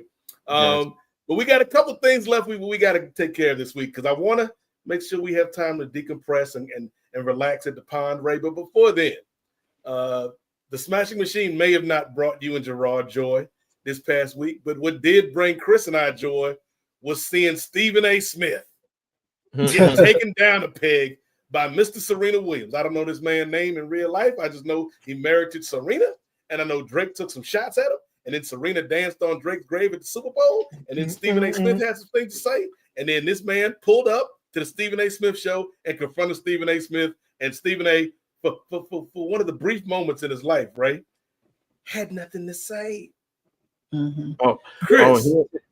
He ain't had the hands ready like he was when he was talking crap about LeBron. No, he wasn't ready. He wasn't ready. Chris, what did you make of this moment, man? Because I enjoyed it. Because people got to understand whether you're at an outlet like ESPN or Fox Sports, or whether you're doing something independent like Nefarious, anytime you're speaking to these microphones, you have the freedom of speech to say whatever you like to whoever you like. But there are consequences that come with that freedom of speech, and Stephen A. found out in real time, brother. Yeah, because I mean, we can all say this with certainty now that Stephen A. Smith is in the hot take business. That's his business. His business is hot takes. Right. Stephen A. Smith is such a caricature in 2025. I don't always even know if it's worth it to address some of the stuff that he says, because it's just so outrageous, and just you can tell he's saying it. He's like what Skip Bayless used to be, right? Like Skip Bayless, I never felt had authentic opinions. Always felt like he was a contrarian for contrarian's sake. So he let me take the most unpopular opinion and run with it, and I'll get followers doing it, right? Because what he said about Alexis, I can't say his last name correctly. I got to learn how to say Williams. Yeah. It looks like Williams, Alexis Williams. But what he said, because I've had some interaction with that dude too, because he's the co-founder of Reddit. And so he's a billionaire. So what happened was, and I don't know if Disney would flag us for showing the clip or not, so I don't know. But what happened was he's on the show, and before, they're talking about something, and then and then he said, well, you had some marriage advice you wanted to give me a few months back about you want to give it to me right now? And then he's like, oh, we don't need to talk about that right now. That's what, in the Stephen A. Smith voice. And Alexis is like, because I'm a billionaire that I'm a billionaire that created a company from the ground up. So when people ask me advice on being ask me for advice on that, I'm a billionaire who's done that, so I can do that. So so I figured, you're giving me marriage advice. Who are you married to, or some shit like that? And it was a thing. And then the moderator on the show, she put the kibosh on it, and I didn't see it after that. But yeah, I thought it was pretty funny because Stephen A. Smith, even that take was a stupid take at also what he said. Because if you don't know, what he said was about Serena Williams sea-walking during Kendrick Lamar's performance. And I guess he tied that to Serena's past relationship with Kendrick Lamar. And he was like, if I'm your husband, I'm asking why you still thinking about that. And I'm like, seriously? It was a stretch. It was like, I don't know what kind of controversy you're trying to stir, but makes no sense. And yeah, it was I always like seeing people like Stephen A. Smith at least get told to their face, because they never have an answer for anything, and I think on his show, he tried to say, I respect that man's marriage. I didn't, and shut up, dude. Yeah. Like to me, it was hilarious because Stephen A. is like, if that was my wife, this is what I'd be doing. She got to understand, you can't be my wife and still thinking about Kendrick, thinking about Drake. It's disrespectful to the marriage. And then my boy pulled up and like, hey, I heard you got some marriage advice. Well, I wasn't saying it like that. Yeah. I didn't mean it that way. I was just having we were just having a conversation. I'm like, stand on business, Stephen A. And so I'm somebody who when Stephen A. was a journalist, which I don't know if we can fully qualify him as anymore. As Chris says, he's like a hot take machine. He's great at television. Like you can't take that away from the brother. He's excellent at television and making people talk about what he is saying on television. But just the way he got checked by Alexis Williams on these streets, Ray, that's what I call him. Like he had no comeback for it, and it was just satisfying to see. Because like Stephen A., you ain't got to comment on everything, man. Right. Like stay out of them people's relationship. Like especially if you do not have a relationship of your own to speak about. Even Skip Bayless got Ernestine. So if Skip had said this, maybe I feel a different way about it, Ray. Because at least Skip at the crib with Ernestine. Yeah, that's the thing. That's what I told you guys months ago. I don't trust a man who's never eaten banana pudding. I don't trust him. Not one time. Not with the cookies, Stephen A. With the cookies? No, I don't trust. So okay. So we're making a list here. I'm sorry, Gerard, if this is my brother. So the list of people that Ray Williams does not trust: foreign turkeys, foreign sheiks, if you will, people that don't eat banana pudding, and people that wear sunglasses inside. Most people that wear glasses. It's all good. Most. I make exceptions. Now you tap dancing like Stephen A. I was just having a conversation, Gerard. But at least we all via satellite. Literally, Alexis pulled up in person. Yeah. And Stephen A. over here via satellite. That's not what I said, sir. Yeah, when I saw the clip on IG, Gerard, it was just like you never see Stephen A. Smith unprepared for a segment, and he didn't have any comeback for it, man. And Alexis just sitting there like, "Hey, you ain't got nothing to say now, brother. I thought you were gonna give me some advice." That's the thing. That's the thing. Wow. Stephen A. bashing black women just for the sake of bashing black women. I wonder. I'm surprised I haven't heard of that before. Right. Him. It's and someone said it best. I think it was D.L. Hughley. As a matter of fact, it was D.L. Hughley. He said that when you have that many sound bites make it to Fox News in a friendly way, then you're trying to appeal to a certain demographic, Right. and that's what Stephen A. Smith does, and that's why his brand of anti-intellectualism just kind of gets on my nerves, because he always couches it like he's progressive minded, but then he says stupid stuff and it gets shared over and over again on Fox News. Basically undermining the black community, and there's a lot of lazy takes out there when it comes to black people. And I'm actually writing about this right now, where it's every time somebody black says something stupid or dumb or ill-informed or whatever, the go-to line that follows is black people aren't a monolith, which is true.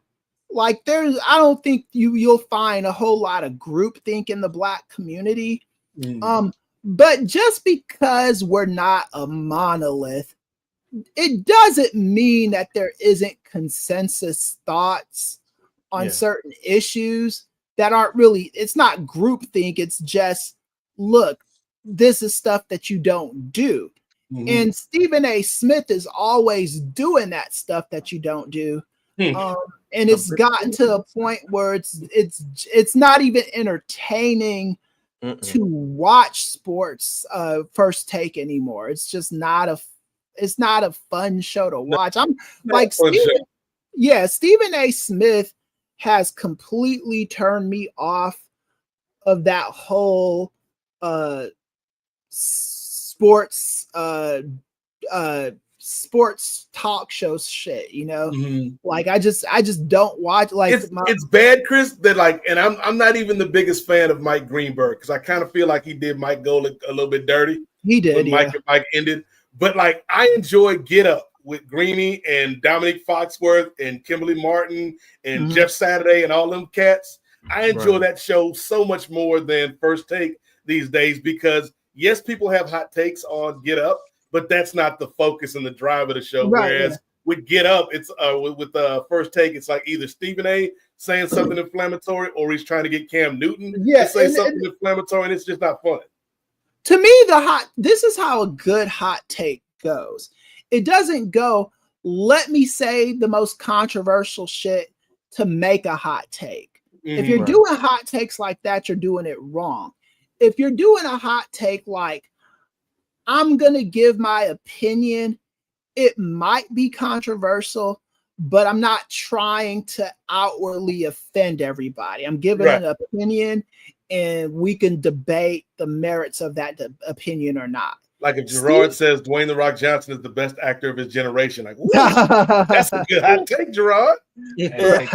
But yeah, so that's kind of like where we're at with this stuff. And Stephen A. Smith has made known, like, and he threw Jimmy Kimmel under the bus a couple weeks ago.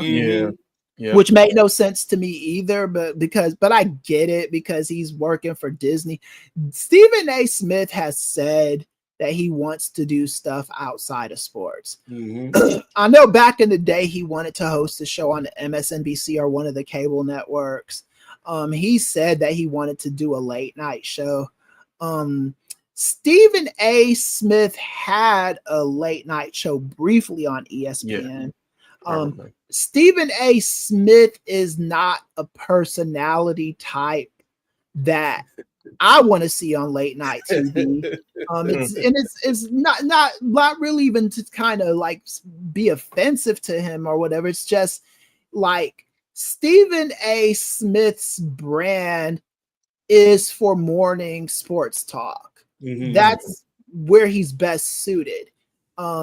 Jimmy Kimmel, Steve Colbert, Arsenio Hall when he did it, Trevor Noah, people like that have late night shows. They're in those positions for a reason. They know how to be entertaining to people. They know who watches those shows too. You know, if he wants to be, if Stephen A. Smith wants to be the fifth doofus on the five, go ahead. You know. That is blasphemous, Dana Perino. How dare you talk about our president and the tariffs like that? It's abomination. It's an abomination. Right? Yeah. and he Stephen A. Smith. He always couches his political opinions by saying, "I know nothing about politics." I know nothing about politics, Chris. I'm just having a conversation. Yeah, then if you know nothing about politics, why are you always saying stupid stuff? You know, like golly, you know nothing about politics. Why are you always speaking on the subject, sir? Right? Yeah. So I mean, I don't understand this guy's motivations in 2025. It's sad, man. It's sad because I used to really love Stephen A. Smith, man. Yeah, I did too. I thought he was enjoyable. He was a credible journalist too. Yes, he broke a lot of good stories. He broke LeBron James going to Miami, you know. I said maybe 10, 15 years ago, the turn started happening though. Right. Now it just accelerated and it was like, you know, the first chance he gets, if he can get on one of these political networks and work on those aspirations, he will. He will. Right. Yeah. He's gonna take. He's going to keep trying. I guess. I am running for president, Chris. I know we've had our differences in the past. I need you to be my campaign manager. It's going to be Stephen A. Smith and Paul Feinbaum. We're going to be running for president and vice president of the world. Right. And I guess Stephen A. I don't know what the ratings are of First Take these days, but I guess he still does good enough because They still do pretty well. Yeah, Disney keeps him in that position, but you know, like it feels like there's two camps though at ESPN, or maybe 2.5, because you've got the Stephen A. camp, you've got the Pat McAfee camp, and then you've got like the Mike Greenberg Island in the middle of those camps. Right? Yeah, and it's all like I mean, and then like I didn't like the way he had Max Kellerman removed from First Take, you know. As soon as T.O. said Max was blacker than Stephen A., you knew that was he never got over that. Yeah, he never got over that. I don't think T.O. should have said that. Right. At the same time, it's like you knew your opinion was true. I actually agreed with T.O. on the opinion. Right. I forgot exactly what it was, but I think he was right. But you still don't say that to somebody. But you know, in words, that's not nice. Yeah, you're not wrong, but you don't have to say it. Yeah. I'm just hoping Representative Jasmine Crockett run up on them on that show. Yeah, on satellite. That's what I want to see. I'm hoping all of them run up on him, man. I hope Jimmy Kimmel runs up on him. I hope Jasmine Crockett runs. Not Jimmy Kimmel pulling up. Right? Yeah, just kind of like because this is the thing. He's doing, and I think this is where The Rock got the I didn't want to cause division shit. Mm-hmm. I think Stephen A. Smith operates from that lens where he feels that he needs to maintain friendships with these Fox News types, because that's what brings eyeballs to his show. Like, I mean, he hosted that show when they brought in Will Kane to give his stupid opinions, you know. And Stephen A. Smith was usually a voice of reason on that, but I guess ever since Will Kane found his way back to the mothership, Stephen A. Smith feels that he needs to fill that void. You know, who knows, man? I don't wish any man to get fired from his job, but I do kind of miss watching ESPN the way I used to, because I just don't watch it like that. I watch football on Sundays, but I just don't, and on Mondays too, but I don't watch like the whole, I just don't watch that shit anymore as far as like the sports talk, like the numbers never lie days back in the day, and you know, PTI is still good. PTI, yeah, that was my shit. But you know, Stephen A. Smith has a way of taking the fun out of all of that stuff, like even when he's making fun of the Cowboys, it don't hit like it used to. Right, yeah, it doesn't. Because he can't even do it the way he used to do it, right? Because he's always got to follow it up with like a reach around for Jerry Brown, you know, Jerry Jones. Why I say Jerry Brown? Jerry Jones. He always has to follow it up with that. So I mean, it's like, what are we doing, man? It's we just having conversations, Chris. Yeah. Just bringing up thoughts people talk about every day. Yeah, like, and he's just such a celebrity clout chaser too. You know, it's like he like what's the one of the primary tenets of journalism? Like the reporter or the journalist should never become part of the story. Right. Yeah, the journalist. He's always part of the story. Yeah, and he puts himself a part of the story too.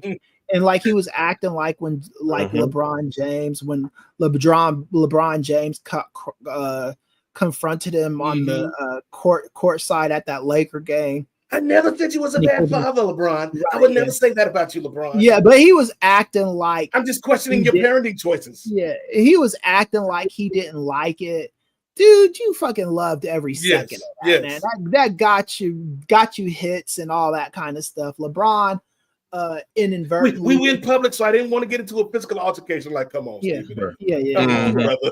Then that's stupid too. You know, LeBron James is a Without huge- even trying, LeBron James would mop the floor with you, dog. right. Yeah. Look, once you become part of meme culture, once you become famous on the internet from your highlights and your clips and everything, Mm-hmm.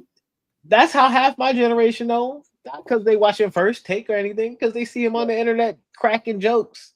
One of my favorite memes of him is like, "We're here to let you know, we don't care. Yeah. We don't care."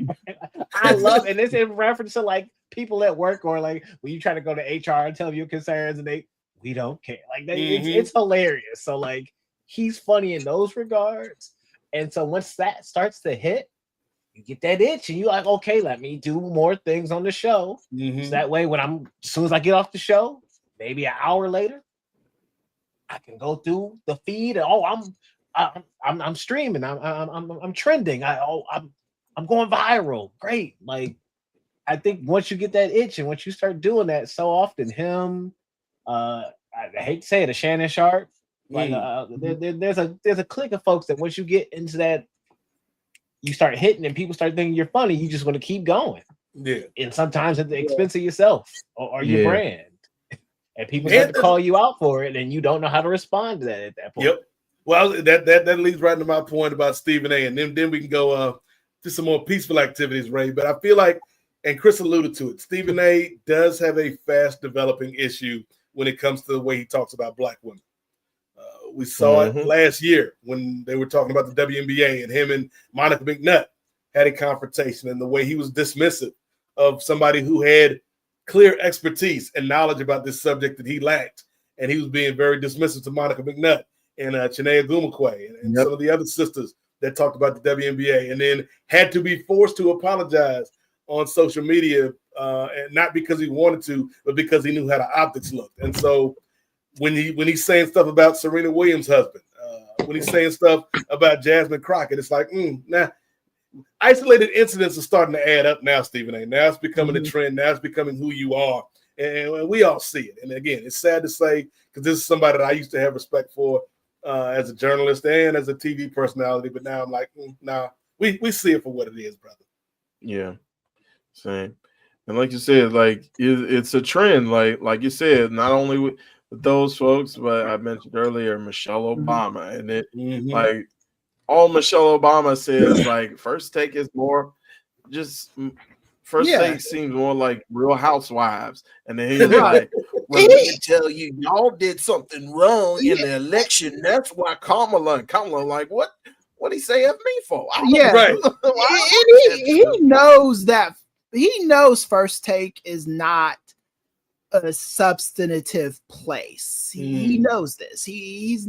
It's good for you if you get a good interview on there with somebody like announcing a trade or something like that. It's a good venue, you know, like, or even with Kobe Bryant when he was doing his like I don't know if it was a book tour or something he was doing and he appeared on there. That's a good get, you know. Things like that are feel good moments.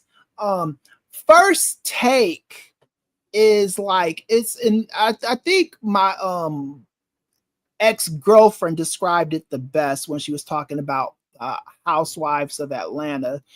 She said she used to love that shit so much, and I just hated all of it.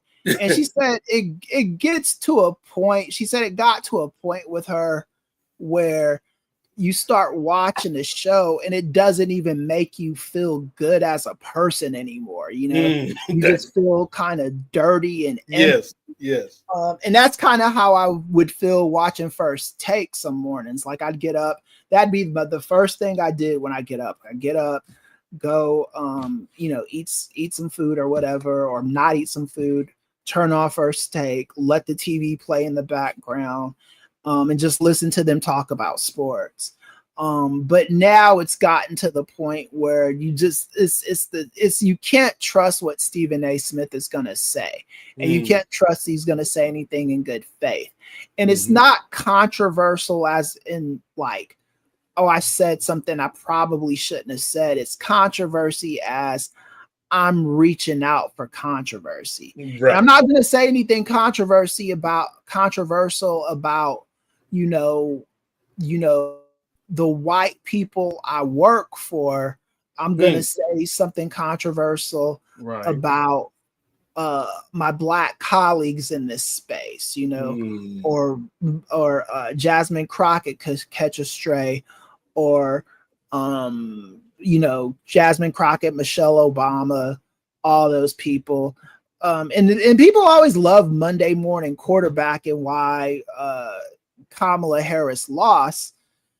Kamala Harris lost because, one, the country's a fucked up place, and political illiteracy is at an all-time high because of people like Stephen A. Smith, and also because it was a coin flip, right? She lost on the margins, and the places she lost, you see those anti-trans ads worked in those places where the Republicans spent billions of dollars on them.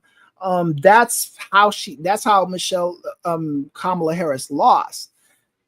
We don't need to play that game, Yeah. And it just annoys me when people become the foremost experts on things that after the fact, especially subjects they admittedly have said they know nothing about.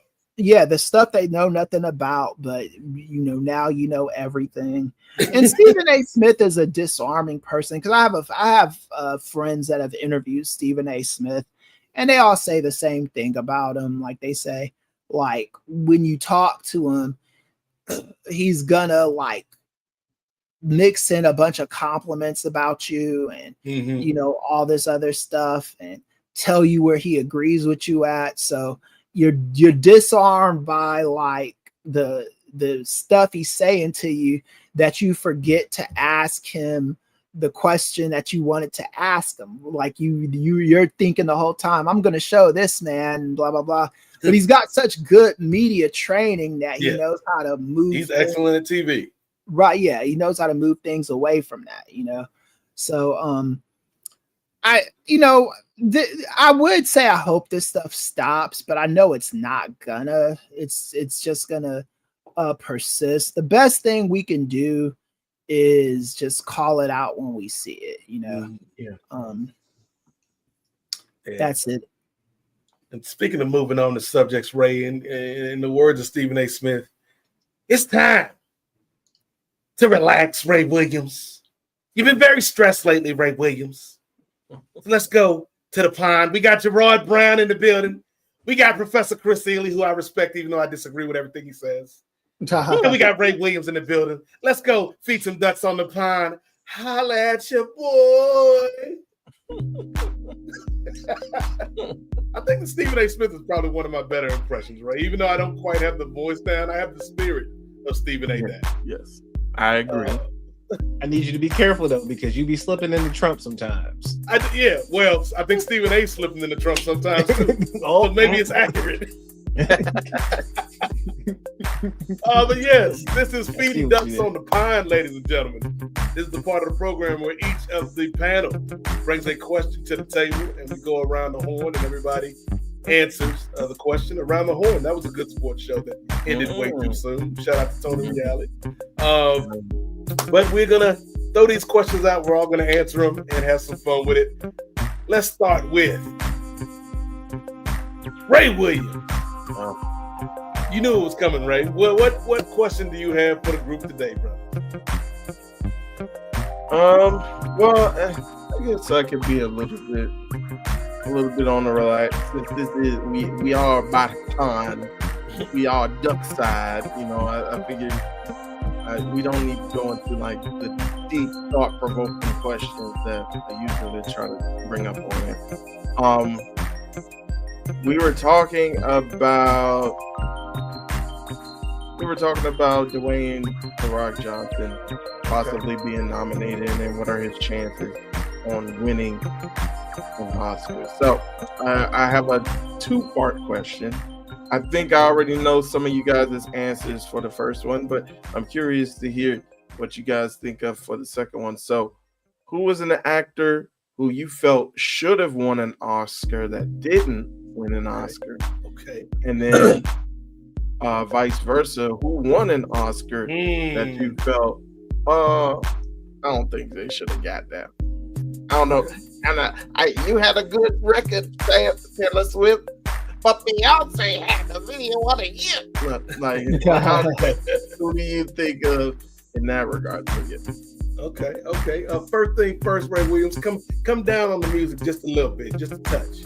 Gotcha. Ducks are real loud today. Maybe it's because they celebrating the holiday. All these drunk ducks on the pond. There we go.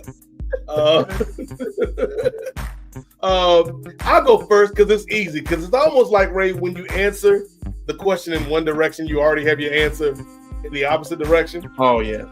So I've got two examples. And surprisingly enough, the people that got robbed both happen to be from the black delegation. Number one of the most egregious robberies in the history of the Oscars, Chris, in my opinion, Denzel Washington not winning for Malcolm X. Al Pacino winning for Sin of a Woman. Yeah. Like, ain't nobody gonna disrespect Al Pacino. That's Tony Montana. That's one of the greatest actors of all time. But I feel like that Sin of a Woman Oscar was a make good because Al should have won Oscars in the years before that. And they was like, it was. We got to give him something. So they robbed Denzel to give Al his Oscar, and then Denzel got his get back with Training Day, as we mentioned before. The second one is more recent, though, Chris. And this is no shade to Jamie Lee Curtis, man. We all love Jamie Lee Curtis, one of the greatest actresses in the history of the game. Was doing the damn thing in more ways than one in that Freakier Friday joint, right? A lot of times milk can go bad. This milk, for whatever reason, has been pasteurized way beyond its years, some would say. But I gotta say, Jamie Lee Curtis, you knew you didn't deserve no damn Oscar for your role in Everything Everywhere All at Once. You wasn't even the best supporting actress in that film. And the person who should have won that actress, Gerard Brown, she been acting forever, man. Like Chris alluded to, she was Tina Turner in What's Love Got to Do with It. She was whooping people's ass in Boys in the Hood. She been in all these great movies, man. And the one time when she should have won Best Supporting Actress, they looked the other way, and she's sitting there like, have I not given everything? Oh, Still a bastard, but Wakanda Forever should have won a damn Oscar. I said it, Gerard Brown. You speaking the truth. You speaking the truth. Okay, I ain't that is a better performance of that year. That brought me. I cried. I ain't cried from Jamie Lee Curtis and her and the bagels and all that, but hey. She was good in that movie though. I'll give her. Jamie Lee Curtis was good. She was good. Like I no hate to Jamie Lee, but like to me, if we're talking about what should have gotten it, like to me, Angela Bassett, like you said, Gerard, like got me emotional with that performance in a way that I didn't connect emotionally with Jamie Lee, even though she was good in that movie. So I'll tender my response to the future folks and yours. I'll let y'all finish y'all point. My bad, because I let my reaction come out a little bit quick on that. I was like, that's a fire movie. Hey, wait a minute. Right. You know what I'm saying? It's a great movie. It's a great movie. But yeah, I felt like they gave it to Jamie Lee like almost like a Lifetime Achievement Award. Because everybody loves Jamie Lee Curtis, man. But it's like, I don't think that was the movie she should have won the award for. Oh, for sure. Right. What about you, Chris? I know you be out on these Hollywood streets. So this is what I will. I'll preface my comments by saying this. Out of all the awards shows that exist, I understand the mechanics of the Oscars the best. I really do. Okay. Because the way they give out those awards, even in the 90s where Oscars was so white, the people that they gave awards to, I never really it was never somebody that was like just egregiously bad and didn't win, and won. It was always somebody that was at least, I didn't think you should have won, but I understand the reason and why you did. Okay. And that's the reason why people get on my case when I say the Oscars more prestigious than the NAACP awards, the Image Awards. Not because I'm a member of the NAACP, so I pay my dues for those motherfuckers every year, so I can talk my shit. But here's the thing. There was with the best actor category in the Image Awards, they used to give the award to like people that, and I understood the reason why they gave it, like Denzel Washington in the movie, Lawrence Fishburne, somebody like that, or the director would be somebody that was, worthy of cinema. But then one year I was watching the NAACP Image Awards. I don't know what year it was, 01, 02, something like that. And they gave like 20 Image Awards to Tyler Perry's movies. And it was like, what are we doing here? I was like, okay. How you doing? Yeah, I just didn't understand like the dynamics. It's like the Oscars, for all the shit people talk about them, they're never gonna give an award to fucking Deuce Bigelow, Mel Gigolo, or anything like that. The awards that the Oscars give make sense because there is a such thing as objectively good cinematography, objectively good script writing, objectively good character development, stuff like that. That stuff, Tyler Perry's movies are not that. And I'm not even hating on Tyler Perry. Make your movies, make your money, but that's why I just like, if the Oscars are more prestigious than the Image Awards, I just had to get that out my chest. But as did you know, Chris? Did you have to? Yeah. I just don't. Like I said, the Oscars, I understand the mechanics of it. I don't. You saying Image Awards so black? Right? Yeah.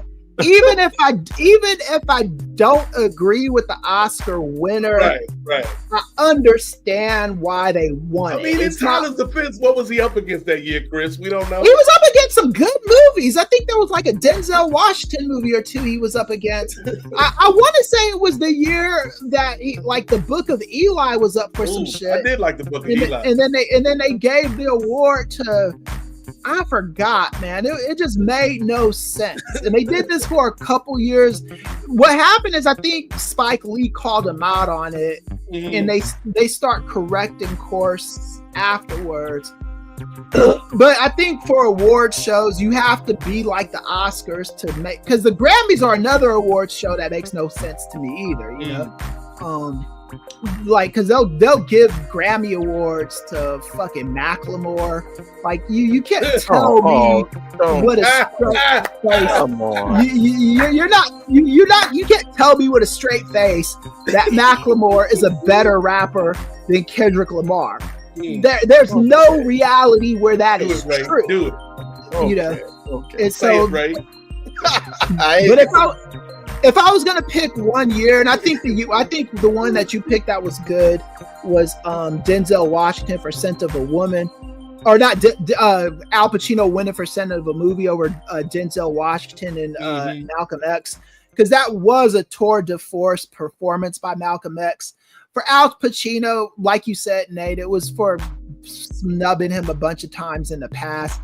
Scent of a Woman isn't a bad movie, but it's not even the best Al Pacino movie. And you could argue that Training Day isn't the best Denzel Washington movie. He's done other movies like Philadelphia or something. He should have won Best Supporting Actor for, and he didn't. He won for Glory's Best Supporting Actor. Yeah. He did some performances, like even Hurricane. He probably should have won for that as well. But for me, the obvious choice for me is Marissa Tomei winning for My Cousin Vinny. Marissa Tomei was only like maybe a year or two off of A Different World. solid actor. Even the performance in My Cousin Vinny was a good performance, but that's just not the type of performance that usually wins Oscars like that. The counter argument to that is that the supporting actor and actress categories tend to usually be the weakest categories, right? Mm-hmm. So that's the counter. And I forgot who she beat that year, but I don't think she necessarily deserved it that year. I thought she won, and the person that she was nominated against should have won it that year. I have to go back in the time, but I know who it was, but she shouldn't have got it that year. Did what Marissa Tomei, objectively speaking. Who won or who didn't get nominated and should have gotten nominated. So back in the day, I used to say that Coolio should have been nominated for Dangerous Minds, Gangsta's Paradise. Oh yeah, because it was just that song was so attached to Dangerous Minds. I thought he should have won it. Yeah. But then I found out the rule was if you sample a song from someone else, then you don't get the nomination. It's not an original song. So Gangsta's Paradise samples Pastime Paradise from Stevie Wonder. So that's why it didn't get nominated. There were other reasons probably why it didn't get nominated as well, but we ain't gonna get into that, Chris. Right, yeah. Well, I mean, they gave nominations. I mean, probably because they've given wins to Common and with John Legend, mm-hmm. and Eminem won one. So Prince won one. A's won one. So I mean, you know, it is what it is. But as far as who won that, like as far as who should have gotten nominated and didn't, I always thought, and this is because of the kind of movie it was, I thought Marlon Wayans should have been nominated for Best Supporting Actor in a movie called Requiem for a Dream. Yeah. Okay. That was like that was probably the best acting you will ever see out of him. Some people are saying that, like saying the best acting they've seen out of him was where he played one of Aretha Franklin's ex-wives in the Aretha Franklin movie that Jennifer Hudson is. They haven't seen Requiem for a Dream. That if you've seen that movie, everybody in that movie should have gotten nominated for something. I think Ellen Bernstein got nominated. Yeah, she did. But Jared Leto didn't get nominated. The girl in that movie didn't get nominated. Is it Jennifer Connelly? Connelly, yeah. Yeah. And then Marlon Wayans didn't get nominated. And I thought that if there was any justice in the world, he would have gotten nominated. But it was an NC-17 movie. There's a lot of parts that aren't easy to watch.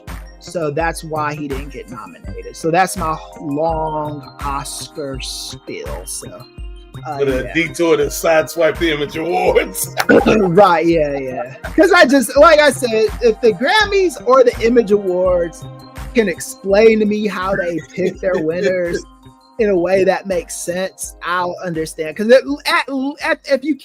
I can't give the Oscars or the Emmys anything else, at least I know the mechanics of how you pick these winners, you know, like the Oscars, like the Image Awards is like, who's able to show up in person for the award this year? Tyler Perry? Okay, let's give him a award. Like, come on. This year's award for the best actress goes to Mud to the damn DEA. But his 13th nomination and her 4th win. Yeah. Gerard Brown what is your answer to Ray's question? So, I'm gonna have to go with a movie and not a person, because I could not find an actor. And I mean, if I have to go with an actor, then I guess it's Leonardo DiCaprio. But Inception. I'm a big fan of Inception. That movie should have got Best Movie of that year in 2010. Right, but it didn't. It lost to The King's Speech, which such is life. But yeah, Inception is my but my teenage years, and pretty much it's been my favorite movie since I watched it in theaters. A classic for me, and I do believe it should have got some awards. I mean, not a fan of him saying the N-word, but Leo's performance also in Django also. Yeah, you can excuse it in Django. So I mean, bloody hand off as he's continuing to act through the blood and the cuts on his hand. Right. Oh yeah. So I give him that as well. But when it comes to somebody who, the harder part for me is the who shouldn't have won it.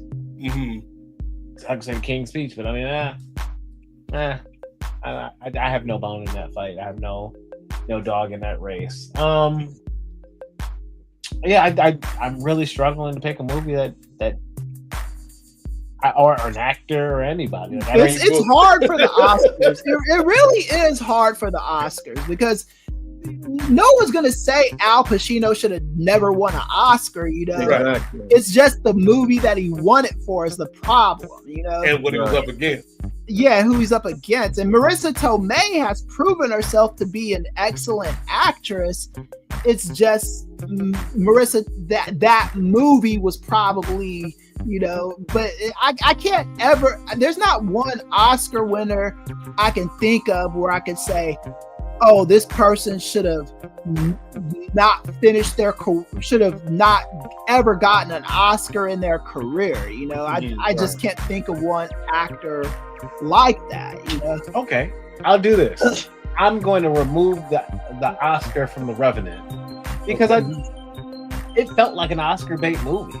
Like watching Django didn't feel like that was an Oscar bait. That felt like I'm just watching a Tarantino movie that is based on this. But Revenant felt like, oh yeah, this is gonna be, if Leo don't get this, Leo ain't never getting it. Like right. Oh, this bear scene, oh this, that, and the other, the cold. Yeah, like I ain't cut for that, homie. I'm watching the whole movie the whole time, like, yeah, we ain't built the same like they are. Like that, where's the glass at on that window? Cold just coming right in. What's that wood doing, man? What are we doing here? Yeah, if it's cold, I can act like that too, I guess, in the cold. So yeah, great, but I think Django, a different performance. Inception, a different performance. Shutter Island was a different performance. Ooh, like he's had multiple performances in there. Hey, I'm gonna say it, Gerard. I'm gonna say it. There's one of my most favorite scenes of Leo's career. Catch Me If You Can. When Frank Abernathy finally gets back to his real house and sees his family enjoying their lives, not thinking a damn about Frank. And then when he goes from hopeful, he's just like, oh, and then Tom Hanks is like, you gotta go, kid. No. Like, come on, Leo. And then that movie had a bunch of jarring parts like that too. Not a bad film, man. Right, yeah. That's what inspired Chris him walking out with the stuff. And that's the Tom Hanks in the beginning. Cinema. True cinema. So, but yeah, I'll remove him from The Revenant. He should have got it earlier. And there's multiple things he could have got it for, but I think the Academy didn't like Leonardo DiCaprio because every movie he's done has been an Oscar bait movie. Like he's never done like he doesn't do like superhero movies or shit like that. His movies are movies. That's his grand plan, Chris. He's like, hold on. Right, yeah. Every movie I make is an Oscar bait movie. That's why I think he didn't get it for so long. I really do. They saw him trying too hard. Right, yeah, I think so. Because he lost to Jamie Foxx that one year for Ray. And it was yeah. the problem is Leonardo DiCaprio's performance that year was great. It was just Jamie Foxx's was better, you know. It wasn't anything Leo did wrong. And Jamie won it off of his first fucking try. And Leo has been doing this shit for decades, and it took him how many years to get an award? And Jamie Foxx, when he won the Oscar that night, he actually got nominated twice because he got nominated for the Collateral with Tom Cruise. Tom Cruise, Tom Cruise. Collateral with Tom Hanks is a much different movie. And the only reason why he lost to that was because Morgan Freeman won it. He would have probably won both awards that night. But Morgan Freeman was very good in $1 Million Baby too. Yeah. You know, so. It's crazy how that particular awards works, man. We have to dissect that shit one of these days.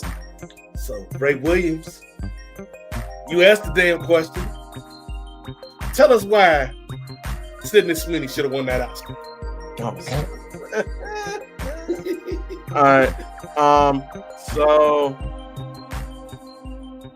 as you eloquently stated earlier in this episode, I don't really watch much of anything recent, but I am like, I've watched a bunch of stuff like I want to say like maybe 10 years ago, and I try to keep up with stuff, but again, I'm so busy now. But one thing that I can think about now that I thought should have been a shoo-in to win was, and I'm going with a film as well for this one, that should have won but didn't win, was Black Panther. The first one. Yeah. What I thought that all the performances and just the ensemble in that movie like made it more than just a comic book movie, and plus like the phenomenon culturally that it was, like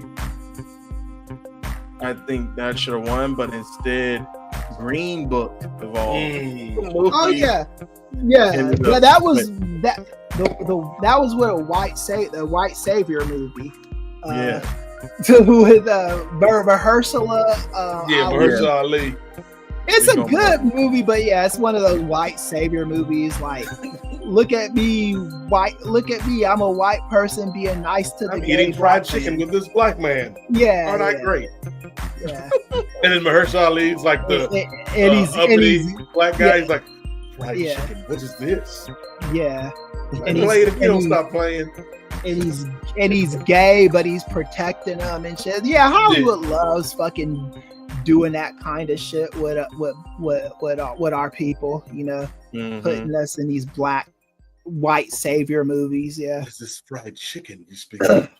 Yeah, I agree with you on that, Ray. I think Black Panther should have won it that year.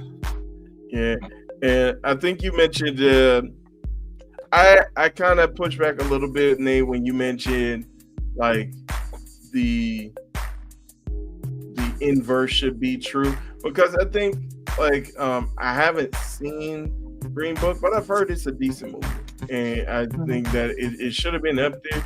I just felt Black Panther should have been hands down. And then when we go with the reverse, I know I'm gonna offend some people. I'm not saying this performance didn't influence me as a young man getting out of puberty. I'm just saying it shouldn't have won a Best Actress award for the Oscars.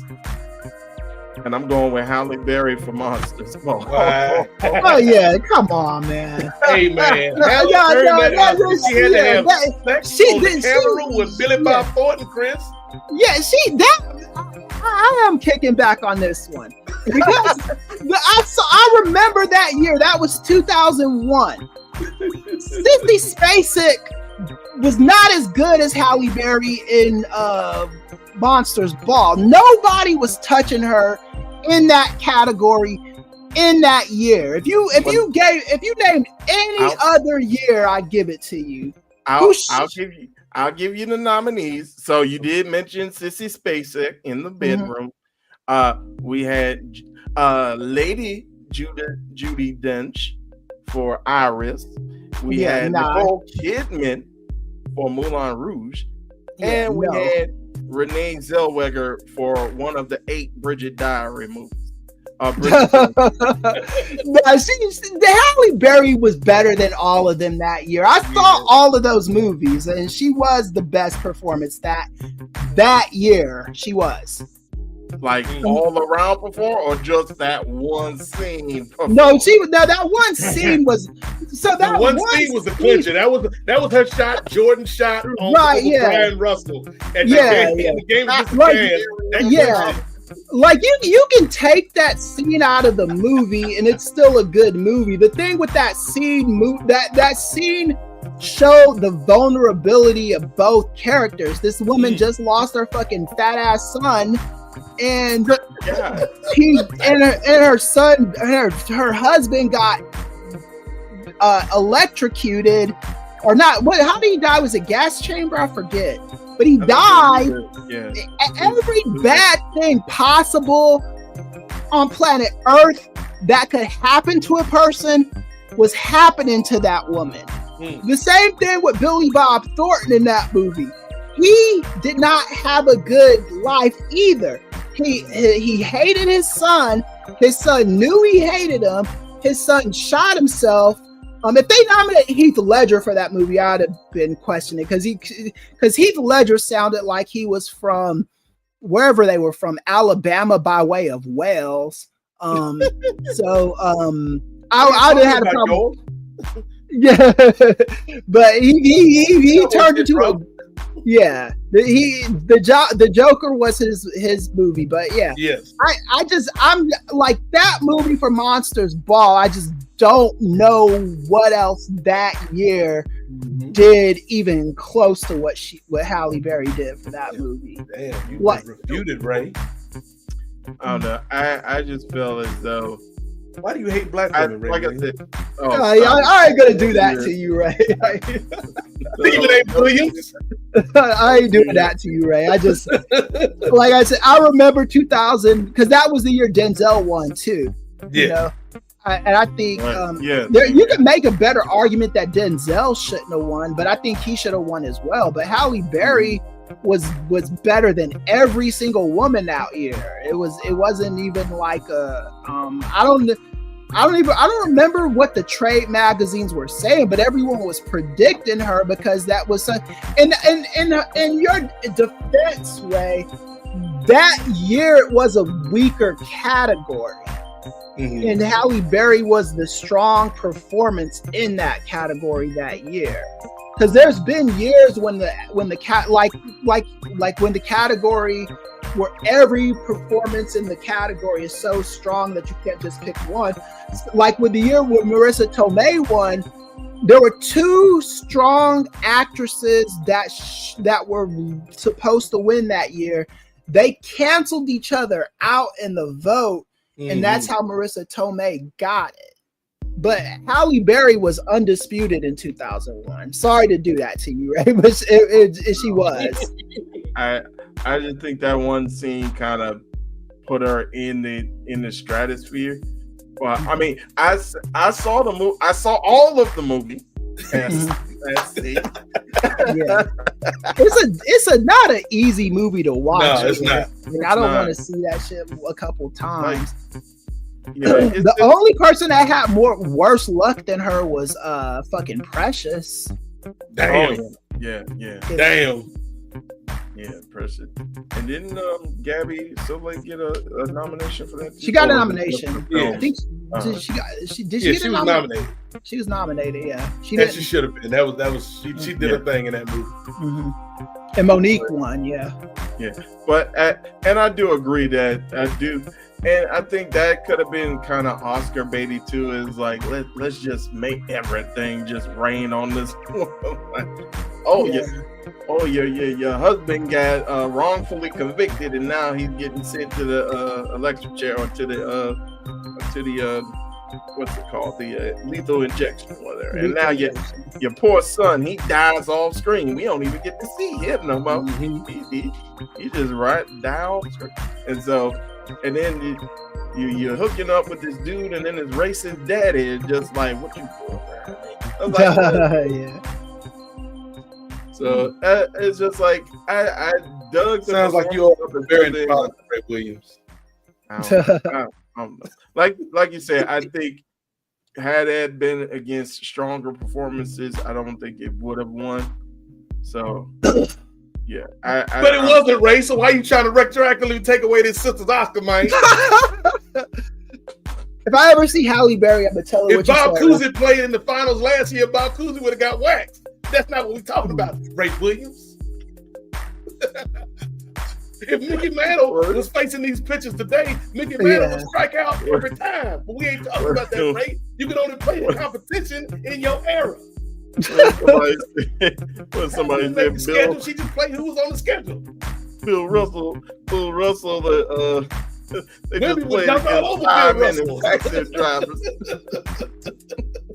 Bill Russell out here playing part-time mailman and whatnot. No disrespect to the mailman of the world. I don't know. I see what you're saying, Ray, but I feel like, with Chris's kind of extra information on the situation and kind of perspective at that time, I feel like, Halle deserved it in that year, right? Which is all she could compete in. Now I got to go back and watch Moulin Rouge now. If they would have given the award for Nicole Kidman in that movie over Halle Berry, every damn body on the planet would have been calling racist. I promise you. It would have so white. They wouldn't even Oscar So White would have started that year. It would have started in 2001. That's how strong that performance was. And the thing with Halle Berry too is nobody knew she had that kind of performance in her because all the other movies she did, she was like in Jungle Fever, she was okay in that movie, but she wasn't forced to carry that movie. She had led movies like Baps and stuff like that before, but those movies weren't really that like Monsters Ball was the movie where she did like 95% of the heavy lifting in that movie. I think the closest to it, and I can't remember exactly where this falls on her filmography, Chris, would have been like Losing Isaiah. Yeah. That would have been early too, and that was a supporting role as well. Yeah. So we respect the Halle Berry on these streets. No matter what Ray Williams may say. I think that's the first time somebody's question has ever turned back against them. But that's okay. Gerard Brown, what question do you have for the group today, brother? All right. In the season of Halloween, I want you to transport yourself back into your childhood body. But you have unlimited money, you have unlimited funds, and you have the ability to get whatever you want. You are not limited by Target, Walmart, Meijer, whoever you have as your local folks to get your soup from, Salvation Army, Goodwill. They're all good spots to get them from, but you're not limited to that.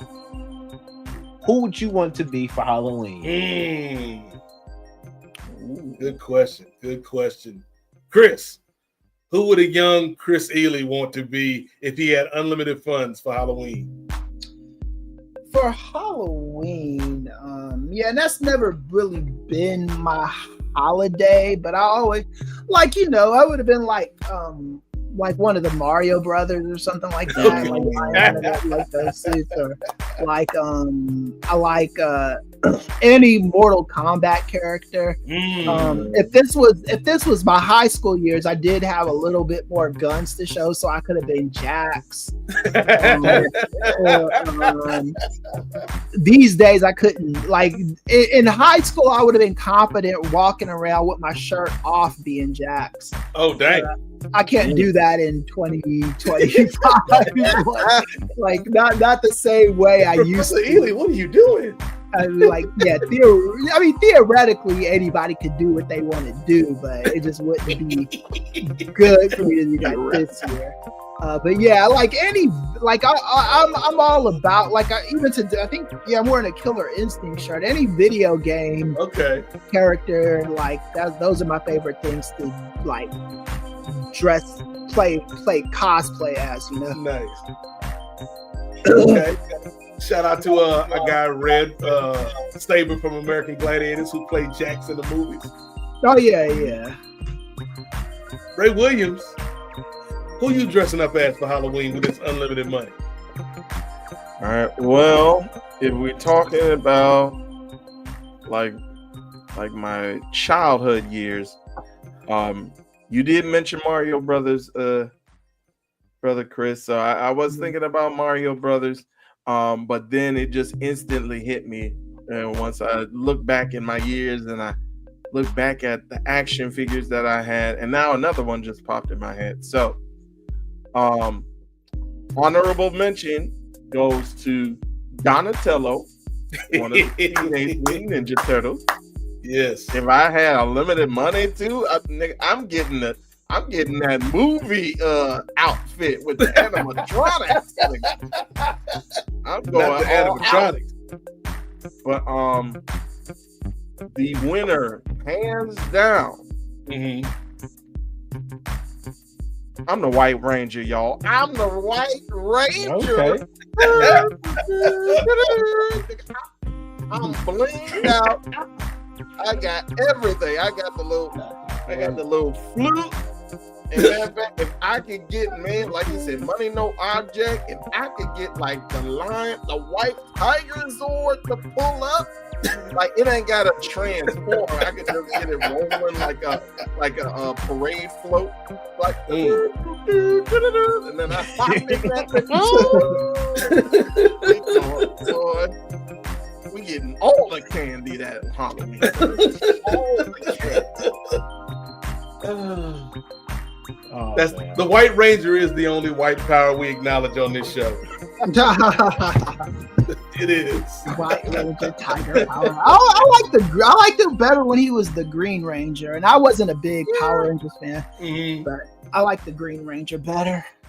I did like the Green, of course, the Green Ranger was really cool, but man, you just want the flute.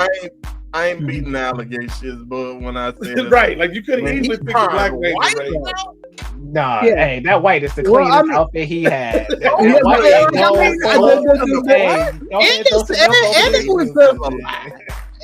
you could make an argument that it was the first like Bluetooth or Apple Connect thing because the Sword did the fighting for him when he stuck it in the Zord, you know. And the Sword controlled the Zord. Yeah, it was like 30 years ahead of its time. Okay, that's Ranger power for you. And R.I.P. to Jason David Frank. R.I.P. to that brother. Yeah, him and was it Toonie? Yeah, Trini.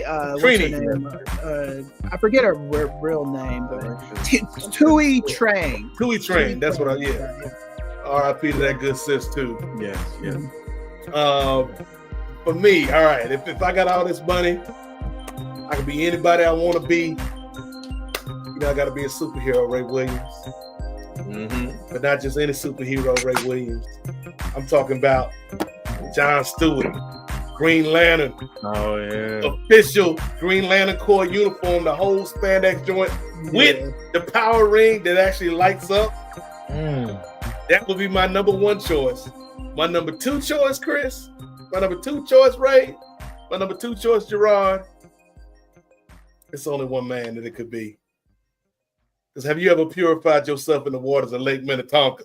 If Ray get all these accessories, he get all these Zords that he can roll up with. Imagine if Ray thinking he get all the candy till all of a sudden I roll up in the middle of the night on the motorcycle. I don't know who gave me a license to drive this motorcycle as a young child, but I got the purple motorcycle. There's steam and smoke behind me for some reason. It's like 6 o'clock in the evening, but there's steam and smoke coming behind me, and I just pull up. I heard y'all were giving out candy. Prince from Purple Rain, one of the coldest brothers in the game. That'd be my alternate costume. Either Green Lantern, John Stewart, complete with the power ring, or Prince from Purple Rain with my own motorcycle that is child appropriate so that I can drive it on the street like a Power Wheels motorcycle. Oh yeah, Prince motorcycle. Just, and I would have one of my friends as Morris Day, so that every house we go up to, like he'd be getting candy, and I could roll up on the bike and like knock him in the bushes. Like, sorry, Morris. I'm a fan. Gerard Brown, you asked the damn question. What would young Gerard Brown dress up for Halloween as if he had unlimited resources? I can tell you the origin of this question came from us literally talking about Black Panther. When I first saw that movie, I remember walking out of that movie and being like, damn, I wish I was a kid again. Because like after seeing this in February, you better bet October, for real, full regalia. I'm going mask, helmet, whatever we got to do to get it. Claws. I found Panther claws in my daddy back. Like, yeah, we going full game. The whole thing. So I'm like, that would be so cool to do as a kid. Yes. That being said, I'm gonna make an adjustment. I'm gonna cheat a little bit because he didn't exist when I was a kid. Okay. But he was my obsession. The bigger theme was my obsession as a kid, and now I can have a little representation. I'd be Miles Morales, and I'm going full because I loved Spider-Man as a kid. And I had the Spider-Man costume, but I want that legit raised webbing. I want the legit feel, legit helmet. And now they got the helmets that get the little emotive eyes, like Spider-Man's eyes floats. Hey, go ahead, give me that whole thing. Yeah, it's cool to have the little Iron Man helmet, but no, I'm gonna have a whole conversation with you just with my face. Like, just the white eyeball. And I'm gonna get some web shooters with that because we got money. So of course I gotta catch crime. Oh yeah. Go ahead, let's do it. Do the thing. So it'd probably be a Spider-Man costume, and if we going full, just all the money in the world, you got the money. I want a fully mobile, walkable suit. And yeah, I'm a kid, so it's gonna have to have some type of go with it.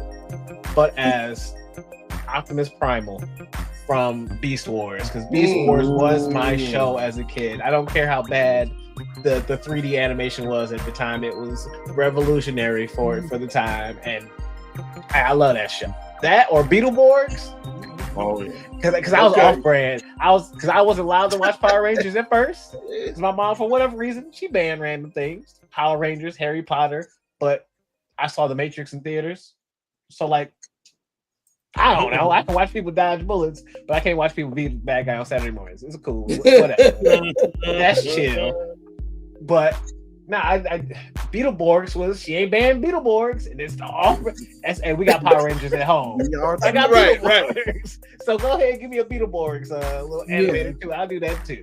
The thing I remember the most about the Beetleborgs is that one clown dude that looked like Jay Leno. Yes. I just remember that the most.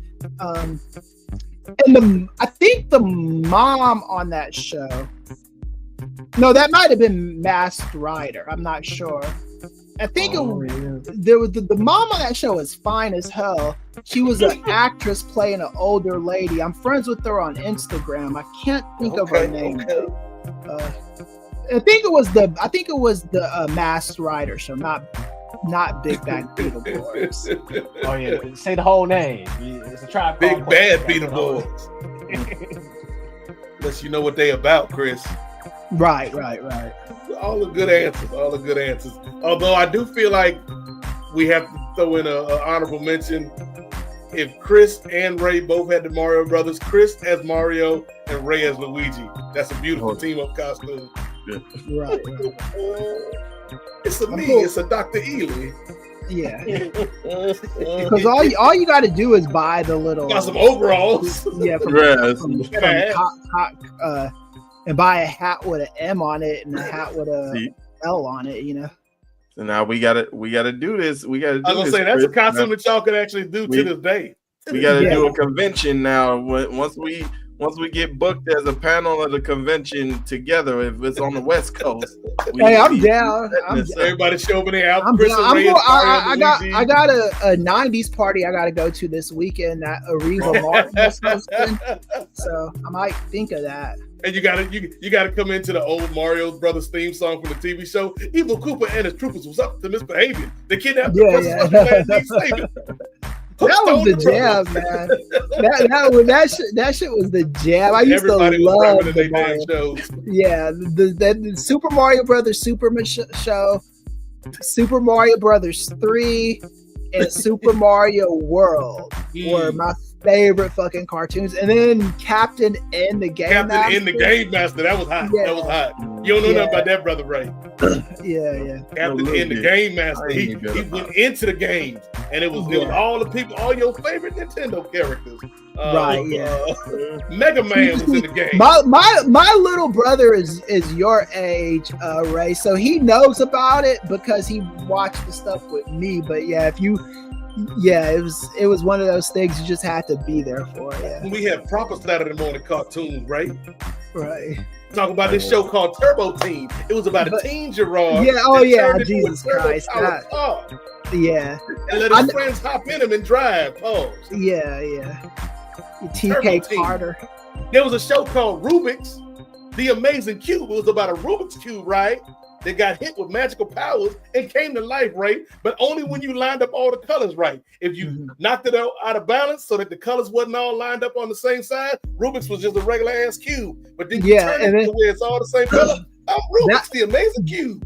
That was the first cartoon that had these toys. A Mexican family as the central characters. That's right. I forgot about that. Yeah.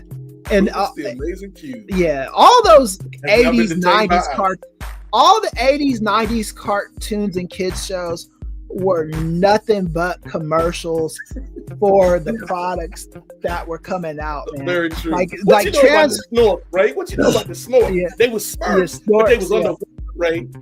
That was a commercial for dolls too. The Snorks, the Smurfs were fucking the Transformers, like G.I. Joe, all that shit was a commercial for whatever toys that Hasbro or any of them were coming up with.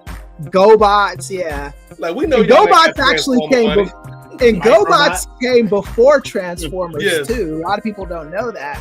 It's just Transformers. You remember Mask, Chris? Yes, I do. Mask my joint where they had the superpowered race cars. Right, yeah. Didn't Mask come back? Did it?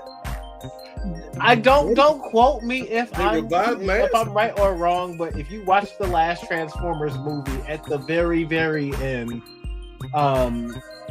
they're trying to fuse Transformers with G.I. Joe. Right. And I think Mask is also there. Oh yeah, they're trying to create a universe. Mask is the agency that there's like bringing everything together. Oh wow! Now something like that. Like because they're doing a Hasbro type. Now I'm into it. Well, when you've done everything you can, then you hit the end button. Yeah, because like Gem and the Hologram was part of those cartoons as well. That was the shit. I liked it. See, Gem and the Holograms, I ain't gonna front. That wasn't a show made for boys back in the day, right? Yeah. But I like that show for two reasons. Number one, I could always get on my little sister's nerves because she'd be watching Gem and the Holograms, and I'd just be sitting there annoyed because we only had one TV, and it was her turn to watch TV. And I'd be like, oh, I love Gem and the Holograms. And I'd be like, the Misfits, their songs is better. The Misfits, they go. She's like, be quiet. The Misfits ain't no good. I'm like, Misfits got all the hits from what I hear. From what my ears telling me the Misfits got more hits. But then the other reason I like Gem and the Holograms is because when she bought like the Gem, or she got the Gem doll for Christmas, it comes with a cassette tape that like had all the Gem songs, and like it had like 3 Gem songs on it. It was the theme song. It was Set Yourself for Excitement and Adventure, some nonsense like that. And then it was another song called like Nightman. It was like Nightman, nothing's in control. And I always used to mess with her when the Nightman song came on. And I was like, oh, is that Super Bowl song? She's like, Super Bowl song. And then she played the song, and I'd be like, Nightman, who won the Super Bowl? And she's like, that's not how the song goes. I'm like, that's what it sounds like to me. You should be listening to the Misfits tape, but they ain't send that. So, you know. So, shout out to my little sister. But yeah, man, we can do a whole separate episode about how the 80s and even into the 90s, even today, but not to the same extent, all those shows were just generated for the profits of selling toys. Right.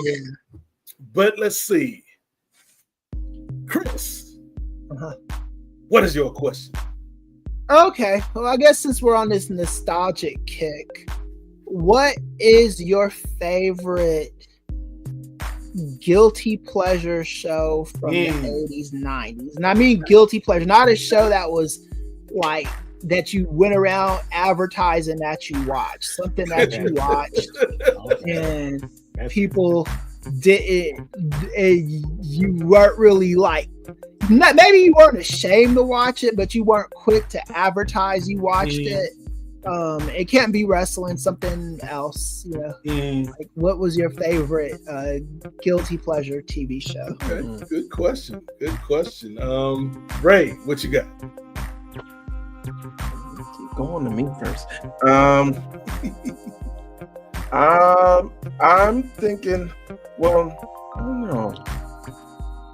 The first thing that popped up in my mind was Blossom. Like, when you limit it to the 80s and 90s, though, it's like, you want to go to 2000s as well? 2000s, 2000. You go 2000s and 2000. I'll let as the latest. I'll let us go back is 2010s. All right. So, yeah, I think you said wrestling. You can't mention wrestling.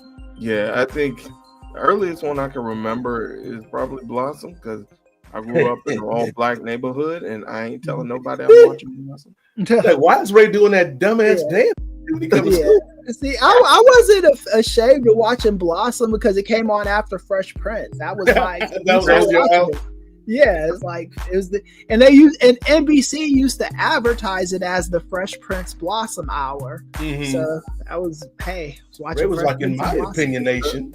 but like we all mainly talk about Fresh Prince. Ain't nobody talking about Blossom. Yeah. Although I do remember the very special episodes of Blossom. I guess if you ain't first, you're last. Right. But then I want to say probably early to mid 2000s. I'm probably gonna say, because I started getting into like MTV a lot. Okay. And so, like, I'm not gonna mention Jersey Shore because everybody knows that's like junk food, right? Yeah. But it was this one. Well, it was two shows on there that I used to love, but I didn't know if anybody else really liked them like that. One was The Adventures of Robin Big. And then there was another one called My Life as Liz, and it was like a pseudo reality show, right? So it wasn't like, because you really couldn't tell if the people were real or not, and like these situations that they were put in. And it's like this girl named Liz who used to be a part of the in crowd, but then she got out of the in crowd and she started being more of a loner, or more like a goth girl or whatever. And she had a former best friend who's still a part of the in crowd, but she still likes her as a friend. And so it's like you could tell some of it's a little bit of acting, but then it's like, I don't know, this gotta be real. So it was kind of like a blurred lines between is it really like reality TV? Like, is this girl name even really Liz? Because it's like I try to look on like IMDb and it's hard to find like information on any of the actors and stuff. And so, but I thought it was a decent show, and I kind of got drawn into it, and I was like, man, I don't think This is supposed to be like about teenagers, and I'm like in my early 20s. I was like, I don't know if I should be. I was gonna say, Ray, when you going through a goth phase at the time, showing up to school like Jimmy Butler. Oh, you ain't. Not You Jimmy ain't Butler. boy. I used to. I would do everything short of. Well, I would do everything short of like the hair changing, like the color change. But I had like the T-shirt that I tried to get. Start Like, talking back to his mama. Get out of my room, mom. I'm trying to unwind. Cut my life into pieces. This is my last resort. Like, Raymond Williams, if you don't turn off that damn music, sorry, mama. And I think we mentioned Sam Goody before, boy. I used to get all like my whole wardrobe from Sam Goody. I used to get all these T-shirts and patches, like the POD patch. I would iron on my shirt. It's like, boy, All American Rejects. I had emo goth Ray Williams is a time period we need to delve more into on these shows. Yeah. The youth of a nation. Yeah, I was listening to. I like Jimmy Eat World from that era. I had a T-shirt that said "Serial Killer," but it was like cereal as in the breakfast food. Mm-hmm. I thought I was the coolest boy with that T-shirt. You don't understand, Mom. It's the music of the people. Like, boy, I came to showing up to school with your Doc Martens on. Boy, I think it was the first day of school. I had like these long like cargo pants, khakis with a System of a Down T-shirt and my Chuck Taylors. Boy, I was feeling fresh. With the fingerless gloves. Like, what are you doing, Ray? It's 85 degrees outside. Take the gloves off. Get the gloves off, boy. You're not even serving the purpose of gloves. Where the fuck is that? You're not hiding that, man. What you doing? Palms cold. Like collar on. Take that thing on. Like, are you wearing eyeshadow, Ray? Like, what's going on here? Who you hiding from? Well, yeah, that was Goth Ray Williams is a character we need to delve more into. Yeah.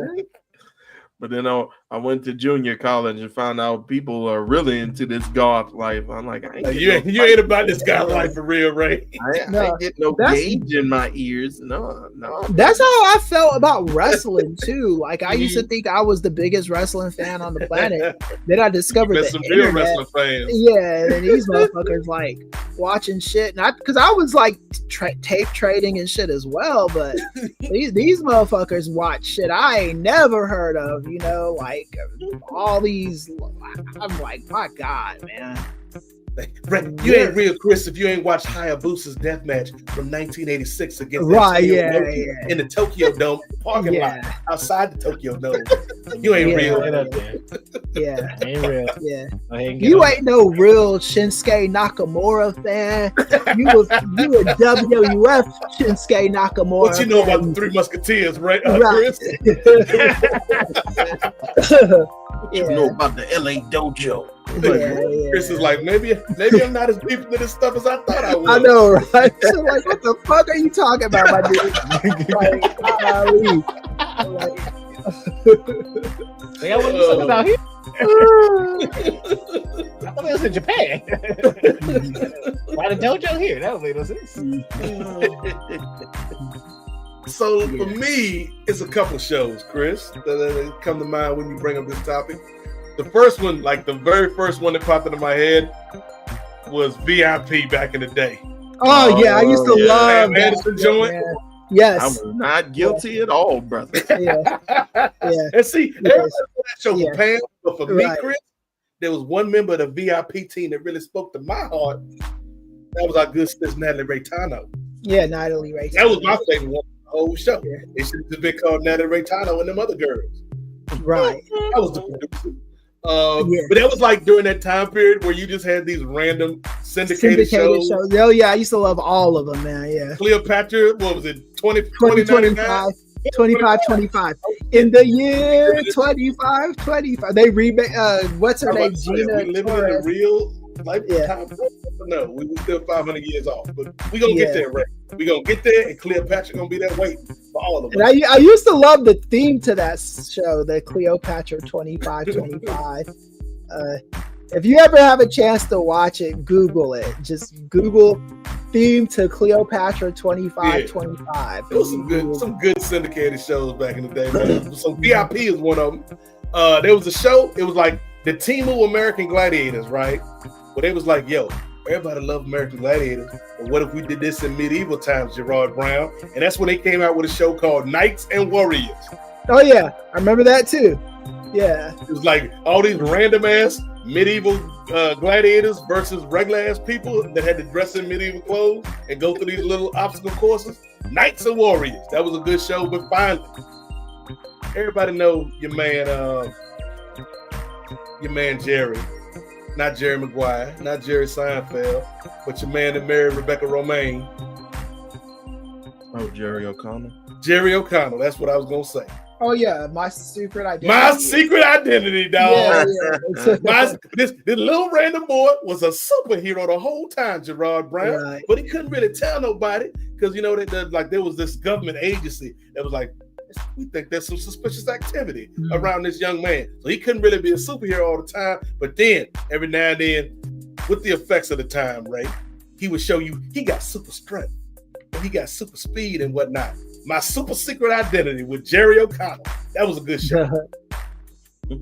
Yeah, that was I like that one too. I used to watch that. And then the theme song on that one too, it was like, you'll never know guess. my secret identity. Yeah. Like, So it was very 80s, man. Very, very 80s. Yeah. Because I could feel the teen angst in the theme song. Yeah. Because his mom was dating the professor that used to help him with his superpowers. Yes. Yeah. Yeah, it was a good That show. show like ended on a cliffhanger because they thought they was gonna get another season. They didn't. Right. Yeah. Yeah. He was on a few short-lived sitcoms. Was Jerry? My Secret Identity was not a short-lived sitcom. I said that had a few seasons. Years. But like Camp Wilder or whatever that was on TGIF with him and Jay Moore. And So you just reminded me of something when you said Camp Wilder, because I'm gonna say it, man. I'm gonna say it. This is a show for kids, man. But I always loved it from the time I was a kid. Even now, if you put on some reruns of that joint, it still probably hit me on a nostalgic level. Gerard, I ain't never been one to live that kind of cowboy lifestyle, bro. But that daggone Hey Dude, I was like, when I was a kid, I wanted to live. I wanted to live on the ranch because Hey Dude made it look fun, dog. Yeah. Like, hey, dude. With David Leisher and the one that she's married to Ben Stiller now, Christine. Yes. Taylor. Yeah. Who's the black guy on Hey Dude? David Leisher was the main white guy that I remember. He was the one that was on Blossom as well. There's a black guy on Hey Dude. I can't remember his name. He was very Omar Gooding-ish. But yeah, Hey Dude was a fun show, man. So yeah, some good shows that we didn't really tell people about back in the day. Gerard Brown, what you got? So my shows are sponsored by PBS. First show is definitely going to be 70s, 80s. Guilty Pleasure, Are You Being Served? British comedy show about a department store. My mom and I used to stay up late nights every time, 10 p.m. Well, not late, but late back then as a kid. 10 p.m. We watching that. 10:30 after that's done. My next guilty pleasure from the 80s, going into the 90s, ended off in the 90s. Keeping Up Appearances. Okay. Another British comedy show. Literally, I guess it was the BBC Hour. British broadcasting television. But but yeah, we got the subscription. Most definitely I'm gonna watch the episode when we get out of here after this. Because that's I don't know, just watching British people act a fool and be funny. I don't know, just good comedy for me. Like and I as a kid, some of it landed, some of it flew clean over my head. Going back to watch some of it now, I'm like, oh, my mama had me watching this. But I couldn't watch Power Rangers. I couldn't watch Harry Potter. Okay, whatever you say. So, nah. Two of my guilty pleasures. I would never share those out to people because, like, I can see myself being like, "Hey, sit down and watch this show." People being like,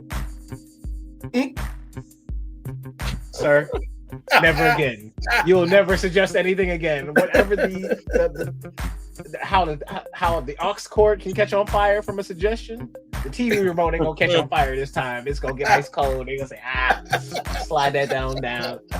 I'm good. I don't need that no more." So, nah, those are my two shows. And if I had to jump into the 2000s, maybe because it's an honorable mention for the sheer fact that I just don't think it's that appropriate anymore. But MXC on Spike TV was a good classic. That would always make me laugh for the commentary and for the actual what is that show style? Like, I forget what you call that, but like John Cena does like the commentary over it now too. Like doing the challenges Most and jumping in the challenge. It's like Wipeout. What Wipeout ended up being. Like one of those. It's supposed to be like a competition show, but it's really people just getting blew up. And getting clowned on the whole show. And to me, it's just good, clean fun. It would always come on after like Raw and after TNA and stuff. So like, I'm already on Spike. Spike had some shows back in, like, I feel like Spike TV from then would probably do well now with the whole Manosphere thing, because you had like 6 Million Ways to Die. You had like who was the greatest warrior of all time? I forget what the name of that show was. Deadliest Warrior. Right. That was my thing. That was like that Spike TV. If you put that version of Spike TV now, I think it would actually be successful. Yeah. They had one. What was it? Thing. It was just on my mind. So yeah, you were talking about Deadliest Warrior, 1,000 Ways to Die. Surviving Disaster.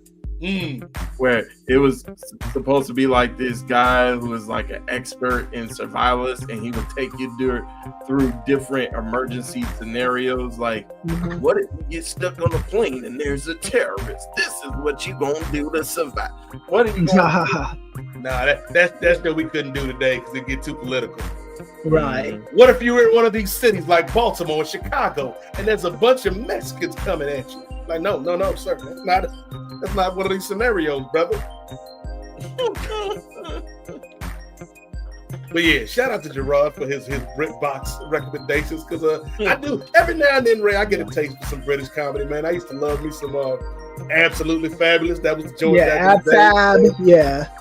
Patsy. What's your man? Mr. Bean. Mr. Bean. Mr. Bean was all I knew. Well, I used to watch Faulty Towers as well. That was Jamie Foxx actually. That show actually. The Jamie Foxx show, yeah. Stole the concept of that, Like, what if we take this show and make it urban? Yeah. Simple things are all I need. That was the later season. Like the newer theme song grew on me eventually, but I did love the original Jamie Foxx theme song. But Chris, you asked the damn question. What's your answer, brother? So I had a bunch. So I used to watch Sweet Valley High. Wow. Weekends. Wow. I was watching. It would come on like right after cartoons would go off the air. And I would stick around for it. I did not think Chris is a Sweet Valley High viewer. Yeah, and in California it came on after wrestling, I believe. Oh damn, the ultimate shift in mood. Right, yeah. So I watched that. Let me tell you something, brother. Next week, you and me, it's going down, brother. Yeah, but I watched all that shit, Cleopatra. and VIP Date. It's funny because that was another one of those shows that I watched when I was younger. because I thought the plots of the show were compelling. Yeah. And my mom used to tell me so hard for that shit because here's the thing, like of course that it's a lot of hot chicks on that show. There's 6 plot points that were compelling. Yeah, Molly Culver was pretty. Molly Culver, Natalie Rotano, yeah, the girl, the one that the tech geek that wore the glasses, she was pretty. But then it was in the same, like what Pam Anderson did was she just followed the formula of Baywatch and just kind of did that with this little quirky show she did, VIP, which lasted for a good 4 years. But yeah, it's like when I look at the stuff that I used to watch because because I thought the plots are good. Like Baywatch is the worst show ever as far as like plots. And VIP is kind of up there as well. They weren't like great shows. If you're a teenager and you're just seeing that. Shout out to my man Sean Baker, who was the guy on that show, and then later they added Dustin Wynn to the cast. Yes, they did. Yep. Yeah, so shout out to both of them. But yeah, man, it was those shows were deep, were crazy. But yeah, and I watched I never used to like to admit it, but I watched Hercules: The Legendary Journey. Hercules was fine. Yeah, and then Xena took it to another level. Yeah, I watched all that shit, man. Yeah. So my question, and before we get to it, I do need to piggyback off of what Chris said about Sweet Valley High. I was never a Sweet Valley High watcher, but there was a show in the same vein as Sweet Valley High, and it's a show that I always remember vividly in my mind, but nobody else I bring it up to seems to remember it. And the only reason I remember it is because this is somebody who, at the time, like now, like obviously she's a beautiful woman, but like at the time, I would have like the hugest crush on her, but it was mainly because of her character on this show. Because she played like the trope of the spoiled rich girl, Ray, that closed off her emotions, and all it took was somebody with a kind heart to open up that emotion. That I'm talking about. Sarah Michelle Gellar used to be on this show back in the day called Swan's Crossing. Y'all don't know nothing about Swan's Crossing. I watched that shit. Yeah, that came on. It was like a teenage soap opera. Yes, it was a teenage soap opera. It was like these rich preppy kids, and then it was like these middle class kids. Even though the middle class kids were still pretty rich, but they wanted you to feel bad for the middle class white kids. Right. They couldn't get to the preppy school, and Sarah Michelle Gellar was like the richest one of all, but she was also like cold and closed off and distant. Yeah. And the theme song, Ray, it was like, you gotta grow up. Gotta grow up. Yeah. You gotta grow up. Hey, it sounded kind of like the theme song to that show sounded kind of like Straight Up by Paula Abdul. It did. It was very much. It was like the school version of Straight Up. Yeah, it was like do. You gotta grow up. Yeah, you gotta grow up. I could see like the acapella group at the prep school. Right. You gotta grow up sometime. Yeah. That one got a season, but I definitely remember it because there was a Nickelodeon show that was similar called 15. Now, actually, it was a TV show, but Ryan Reynolds was on that show before he was a star. I had the biggest, I don't usually get crushes on people like that when I'm watching the TV shows, even when I was a kid. But for some reason, like that character, I was just like, I can save you, rich girl. Yeah. And then the song was like, don't save her. She don't want to be saved. Shout out to Sarah Michelle Gellar and Freddie Prinze Jr. They've been married for almost 30 years now, it seems like. And I remember Freddie Prinze Jr. was on an episode of Howard Stern. And Howard Stern was predicting they'd be divorced in like 2 years or so when Freddie Prinze got married to her. That's not true. They've been married they've been going strong, man. Salute to them, man. Right, you gotta grow up sometime, Ray Williams. Indeed. But my question, Ray, and you may need to clip this. Because it's Halloween, spooky season, if you will, right around the corner. We talked about what we would trick or treat as if we had unlimited resources. We talked about some of my favorite memories from bygone eras. But there is one question about Halloween that lingers to this day. And this is a simple question.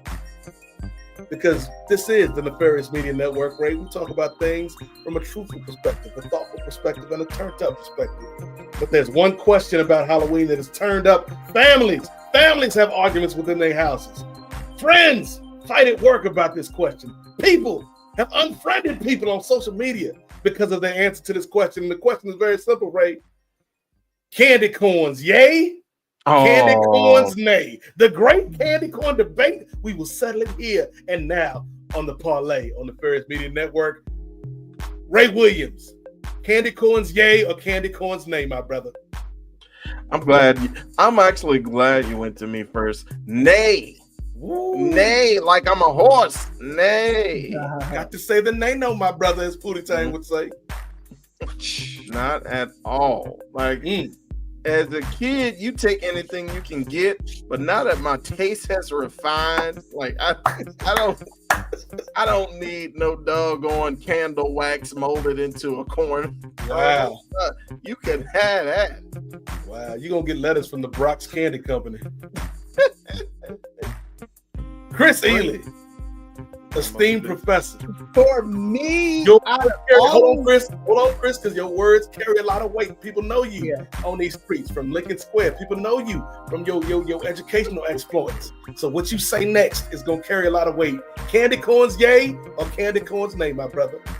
Right. So for me, of all the candies for Easter and Halloween that people don't like, and candy corn is a part of that group, candy corn is my favorite one. So for me, it's yay. So let me clarify this, Chris. So you're saying out of the bad candy, quote unquote, candy corn is the best of the bad? Yeah, to me it is, because I never liked those Easter egg joints. The Cadbury joints, not the Cadbury's. The ones that were fruity flavors, and they were okay. Yeah, I just didn't like that shit. I don't like I didn't like when I would trick or treat, someone would give you some regular grandma peppermint or some regular grandma butterscotch. I mean, butterscotch is okay, but if I'm trick or treating, give me some good candy. Give me the Starburst, give me the Twix, give me the what's the lazy candy? I'll eat it. Like I ate it when I was a kid, but now it's like if you give me that candy, I'll be just looking at you funny. Them damn Smarties, like the laziest candy. Yeah. In the game. Those the ones that the little twist in the little plastic wrap with the little twist at the end. Yeah, those are a layup right there. It's like just get into my bloodstream, just the sugar just straight. That's what I need. Okay. Right there. So again, one final clarification, Chris, because you said candy corns are the best of the worst.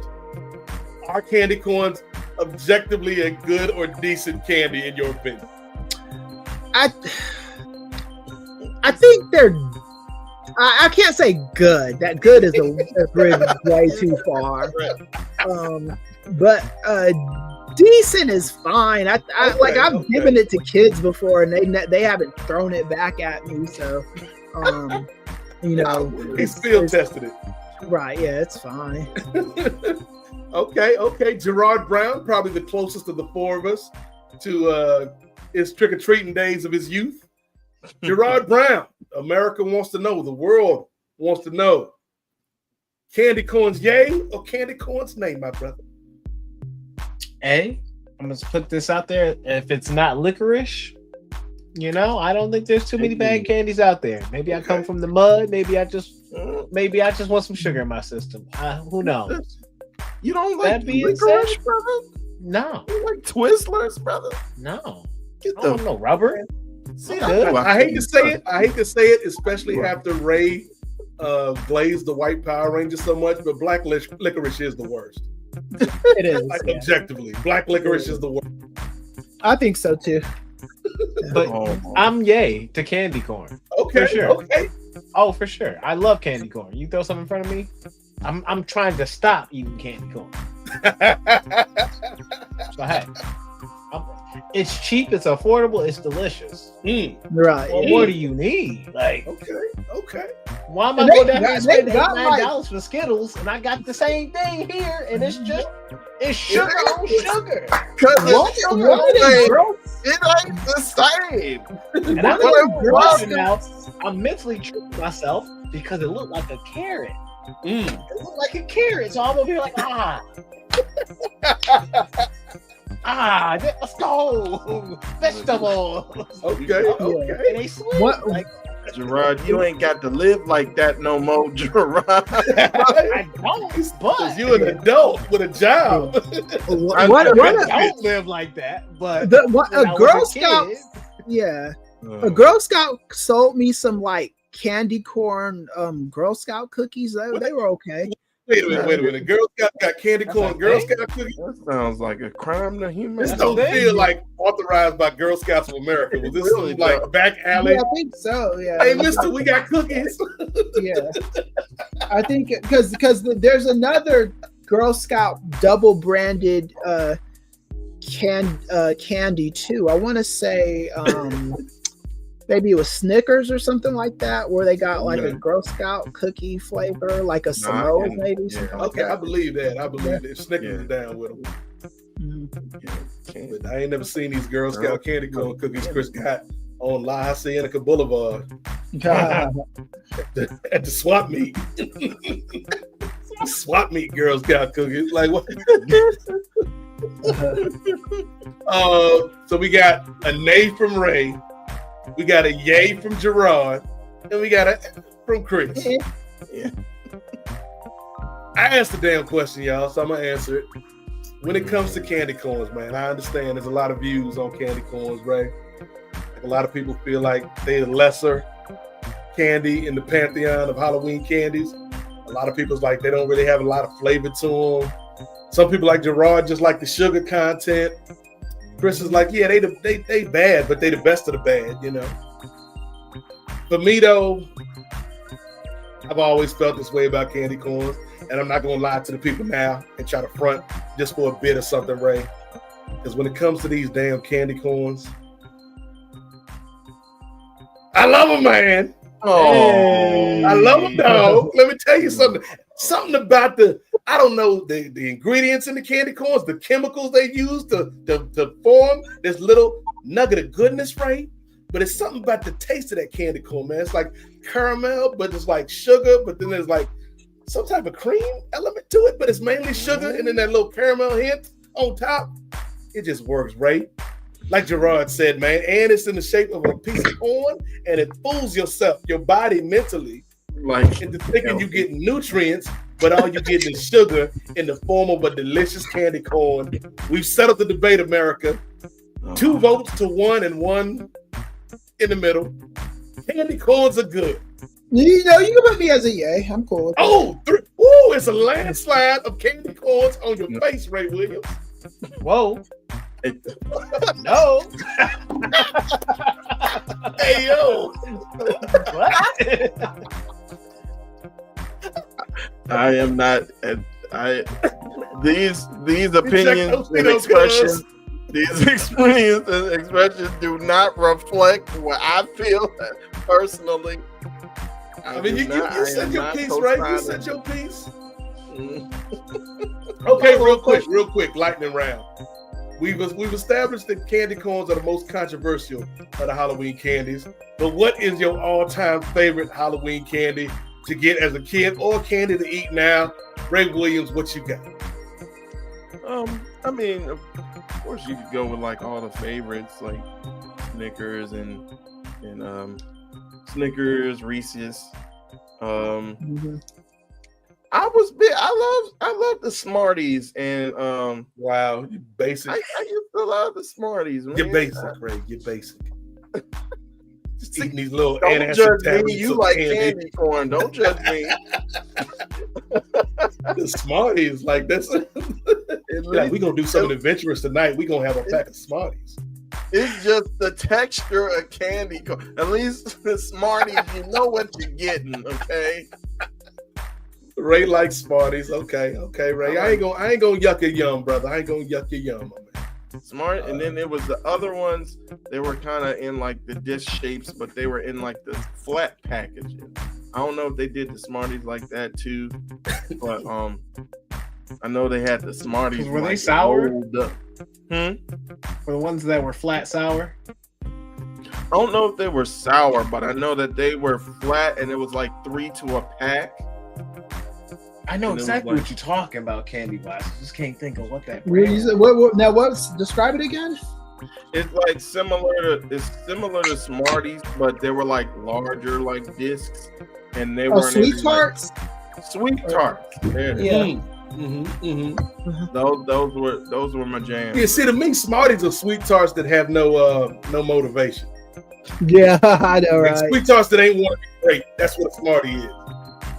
But yeah, those usually be my favorite around Christmas time. It's like I never saw Smarties or Sweet Tarts any other time past Right. Halloween. But when I saw, Yeah, I see Sweet Tarts out in the wild every now and then, but I don't never see Smarties till Halloween pop up. Yeah.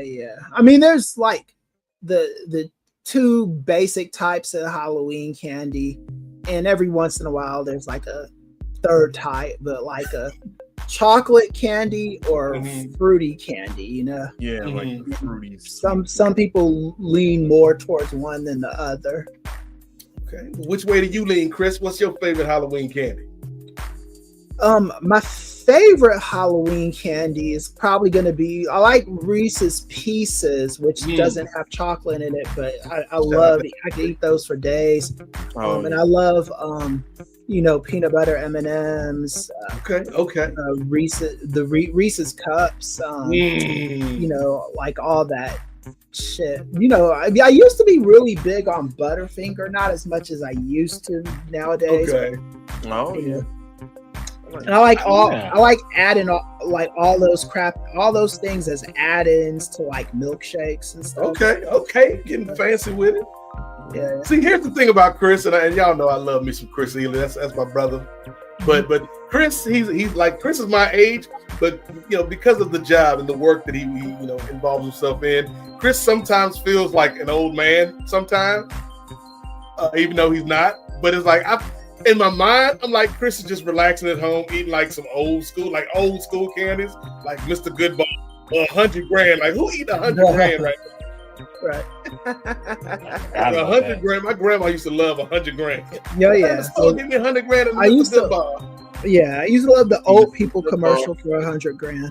We'll split it 3 ways: 100 grand, 100 grand, 100 grand. Payday, just peanuts and caramel like this. Yeah, that was the jam too. I do like Payday. Remember Caramellos, Chris? Yeah. Then the commercial for it, stretch it out, Caramello. The best candy commercial ever, in my opinion, was the Nestle Alpine White joint. Oh yeah, NESTLES with all like NESTLES. The art. Creamy white. Alpine white. Now we're just doing I met one of the guys on that one of those Alpine White commercials. I met that fool. The singer guy? Oh. Not the singer. He was like a model. Okay. He's like this. He has this, and he kind of looks the same, just older. Okay. But he was like a model in the commercial when the guy singing NESTL. Yeah. You can't like if you see the commercial, it's almost you watch it's like, how is this a commercial? Because what they do is they show like all this like abstract art, and then like the people that are singing this songs are posing like the art, and it's it's definitely different, man. It transports you to another world, Ray. Yeah, it didn't last long. No, it didn't. It was like, relit this dumbass commercial. Right, yeah. And there's not a lot of people that, I mean, people like white chocolate, but I don't know if anybody wants to eat like a whole candy bar of white chocolate, you know? Like, look at Gerard. Like, me, please.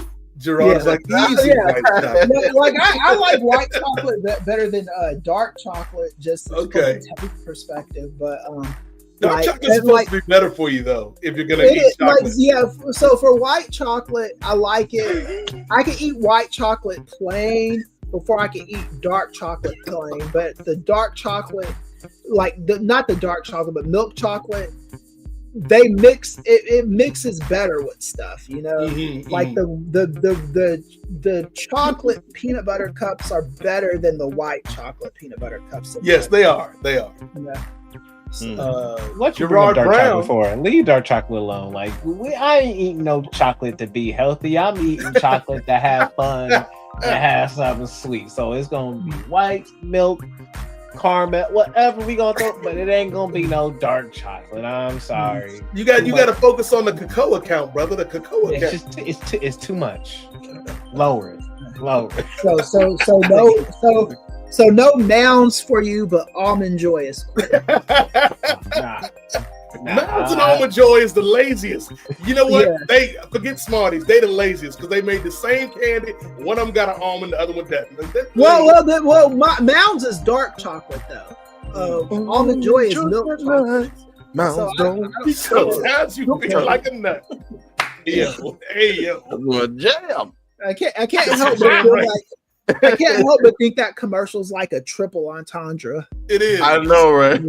Just like the Juicy Fruit commercial is also a triple entendre. Take we a ain't stick, gonna pull it out. Pull it out. The taste is gonna move you when you pop it in your mouth. Hey yo. Hey, check those though, cuz Gerard Brown. What's your favorite candy? It's definitely gonna be Skittles. Reese's Cups. That's where we land. I'm name brand, so like whenever it's coming for free into the house, that means mom ain't gotta spend money on it. That means I'm living well. Okay. So yeah. And shout out to Jolly Ranchers too. See, but when people just had a season, them regular. I'm not talking about them Halloween size ones. I'm talking about them regular candy bars or the Kings. When families were giving that, I'm like, oh yeah, come on. Oh yeah. That in my neighborhood in Knoxville, that's what they used to give out. But see, this is the thing. So a little backstory. In Los Angeles, when I lived here as a kid, my folks used to let me and my cousins go trick or treating. Okay. And then when we switched churches, and they didn't let my little brother and sister go trick-or-treating. So my little brother and sister never went trick-or-treating. They went to some bullshit whack-ass Harvest Church Festival and got whack candy. And like, I was like, shout out to all the trunk-or-treats out there. Yeah. And I was like 12 or 13. So I was old enough to play outside and go trick-or-treating. And I was like, I'm not doing this church festival with y'all, this harvest shit. I'm gonna go trick-or-treating and get some real candy. So I would come home every year with like a pillowcase full of candy from the rich people in the neighborhood I lived in. And like my brother and sister got nothing from that harvest festival, man. They got like it was the wackest candy ever. Granola bars. Yeah. So they used to have to eat my candy. Juice jugs. I got taken to one of those as a kid. I was like, where the rest of the candy at? Oh, this is it? Yeah. My mom was like, we gonna go trick or treat. Apples and raisin boxes. She looked around. She was like, yeah, we gonna go trick or treat. I got you on this. Dude, I got like two juice jugs. Yeah. Some lady gave me some wax lips when I trick or treated one year. That was my first time. That was always stupid. Yeah, the house is giving out gag gifts for Halloween. Like, we don't want this. Yeah. Why you I wasting did money? like wearing the wax lips. And I thought it was I'm gonna tell you, you can't do it no more. But them candy cigarettes used to do Oh yeah, numbers in the they hood. used to puff and it like the smoke would come out. Yes. Of it. Yes, I remember that stuff. The ice cream man used to sell those in my neighborhood, man. It was like you selling it like and you were just pretending that you were smoking and stuff. And then they complained about it at the elementary school. Like we don't like, and they did the same thing with Big League Chew. Big League Chew. Big League Chew used to be the Because joint. Big League Chew was bubble gum that they packaged like chewing tobacco. But it was bubble gum. Get you a wad, just Yeah. act like you was Babe Ruth or something. Not Babe Ruth, because he was Yeah. long dead by the time we was kids. Yeah, you can. Yeah, you did like Cal that. Ripken, Yeah, all of these people. Daryl Strawberry. The PTC would complain about that in 2025. They're bankrupt now, but you know. Complaining too much. But here's the thing, my candy, all y'all have some great ideas for candies, even Ray. But my candy is the greatest of all time. There should be no dispute, because not only is it a classic candy, Chris, that brings two unique flavor palettes together, but it's also one of the most versatile candies in the game to this day. To this day. Talking about Reese's Peanut Butter Cups, man. Yeah, definitely. Reese's Peanut Butter Cups, chocolate and peanut butter, two great tastes that taste great together. And now I've lived to the age, Ray, to the age, Gerard, to the age, Chris, where I've seen the evolution of the peanut butter cup. To the point where we got the white chocolate peanut butter cup, which is all right. We got the lava peanut butter cup, which is cool, but then the greatest peanut butter cup of all time, Ray Williams. Oreo? Caramel joint. Oh, yeah, that's. They have an Oreo peanut butter cup, too. They got an Oreo one, too. They got one with potato chips in it, because they going crazy. Yeah.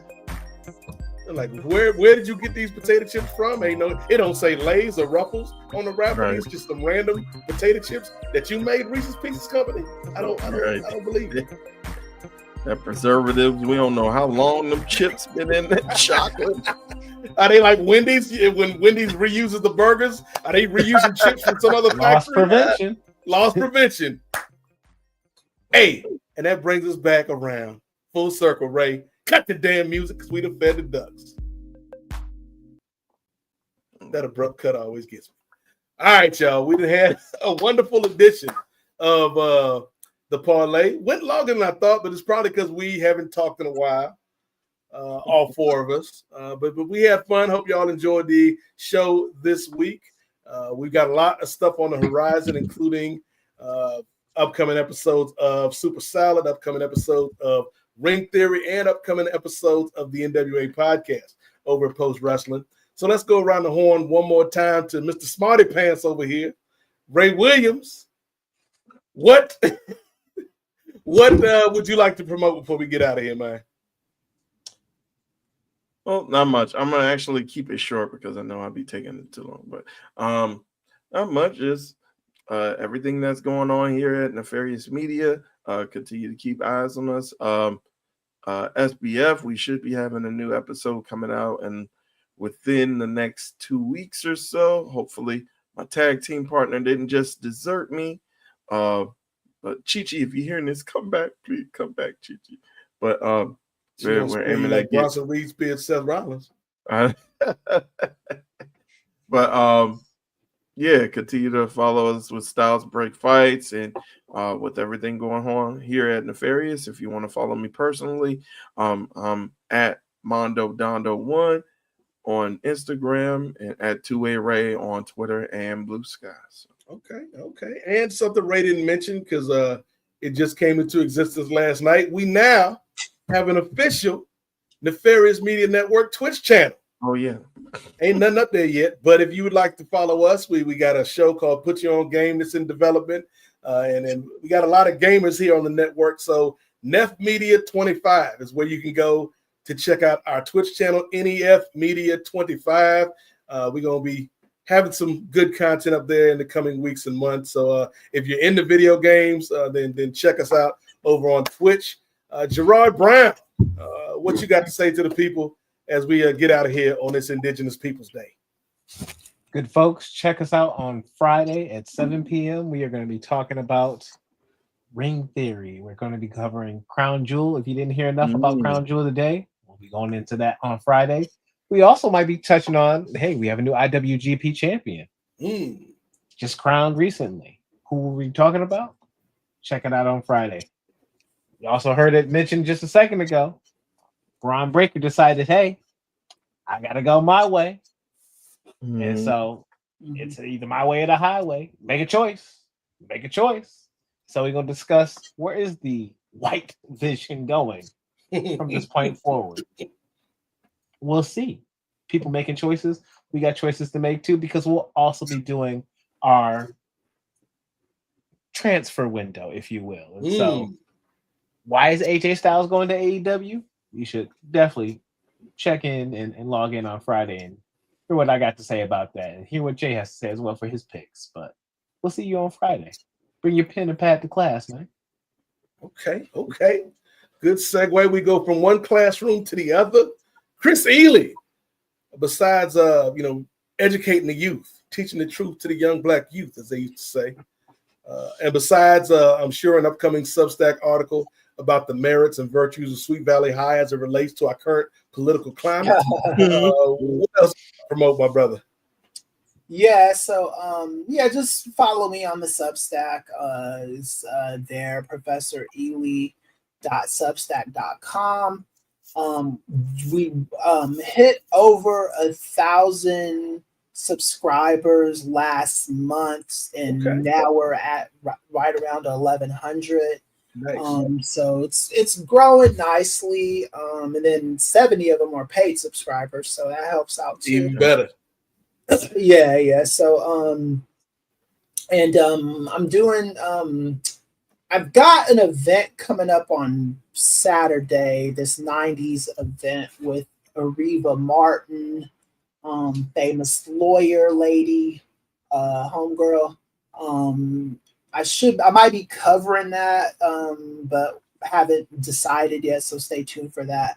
But yeah, just check us out on Post and check us out here.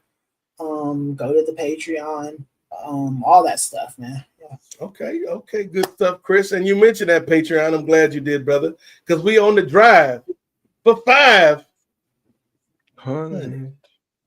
Patreon subscribers, 500 YouTube subscribers. That gets us halfway to monetization. That is our stretch goal for the year, and we've got a couple months left here in 2025, as Ray Williams so eloquently put it earlier. We in the fall right now. Like we were in fall, now we in fall. That joke would have played better if I hadn't stumbled on eloquently. But we're not bringing up all stuff, right? But we really would appreciate your support, man. We got a lot of cool things we're trying to do here with the network, man, with this platform. As we mentioned earlier, with so much of the mainstream media and commercial media kind of selling their souls to a certain individual who will not be named. Independent thought, independent voices are very important. And so we're going to keep having truthful conversations, thoughtful conversations, and we're going to turn up, man. We're going to have some fun as we did here on the Parley this week. So if you'd like to help us out with that, hit up the Patreon, patreon.com/Nefarious Media Network, with $3, less than the cost of a pack of basic ass Smarties, can get you into Ray is like, I feel attacked. Can get you into all the exclusive content that we've got here at Nefarious Media. As we mentioned, we got a lot of shows in the developmental stages, the least of which is not Put You On Game. Like, that's going to be a fun show whenever that comes to fruition. You may have noticed Ray has been doing some black ops, if you will, with Put You On Game, trying some things out before we do a full launch of the program. So sign up for that Twitch page, Nef Media 25, and get ready because Ray and the crew is going to have some good stuff for that.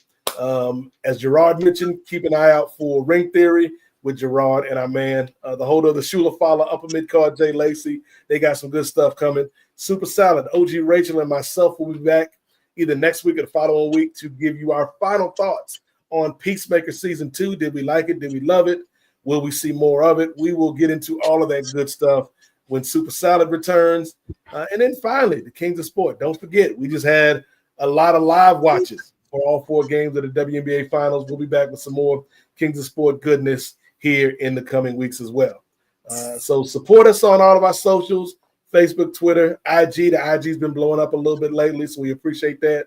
And Threads for all of your Nefarious Media Network coverage. So that's going to do it for this edition of the Parlay. Shout out to everybody watching live, and salute to the folks that are listening or watching in the future. Hope everybody had a safe and happy holiday. If you are out there trick-or-treating in them streets, have a good and safe Halloween. Look out for the kids, man. Don't be out here buying illegal Girl Scout cookies. That's not the way. And we'll catch y'all back here pretty soon for another edition of the Parlay. Because we got lots to talk about, as you heard tonight, and one episode cannot contain it. So, for Ray, for Chris, for Downtown Gerard Brown, I am the Godfather, Nate Milton. Hey, you got to grow up sometime. It's like 11 o'clock on a Monday. We'll see y'all next time.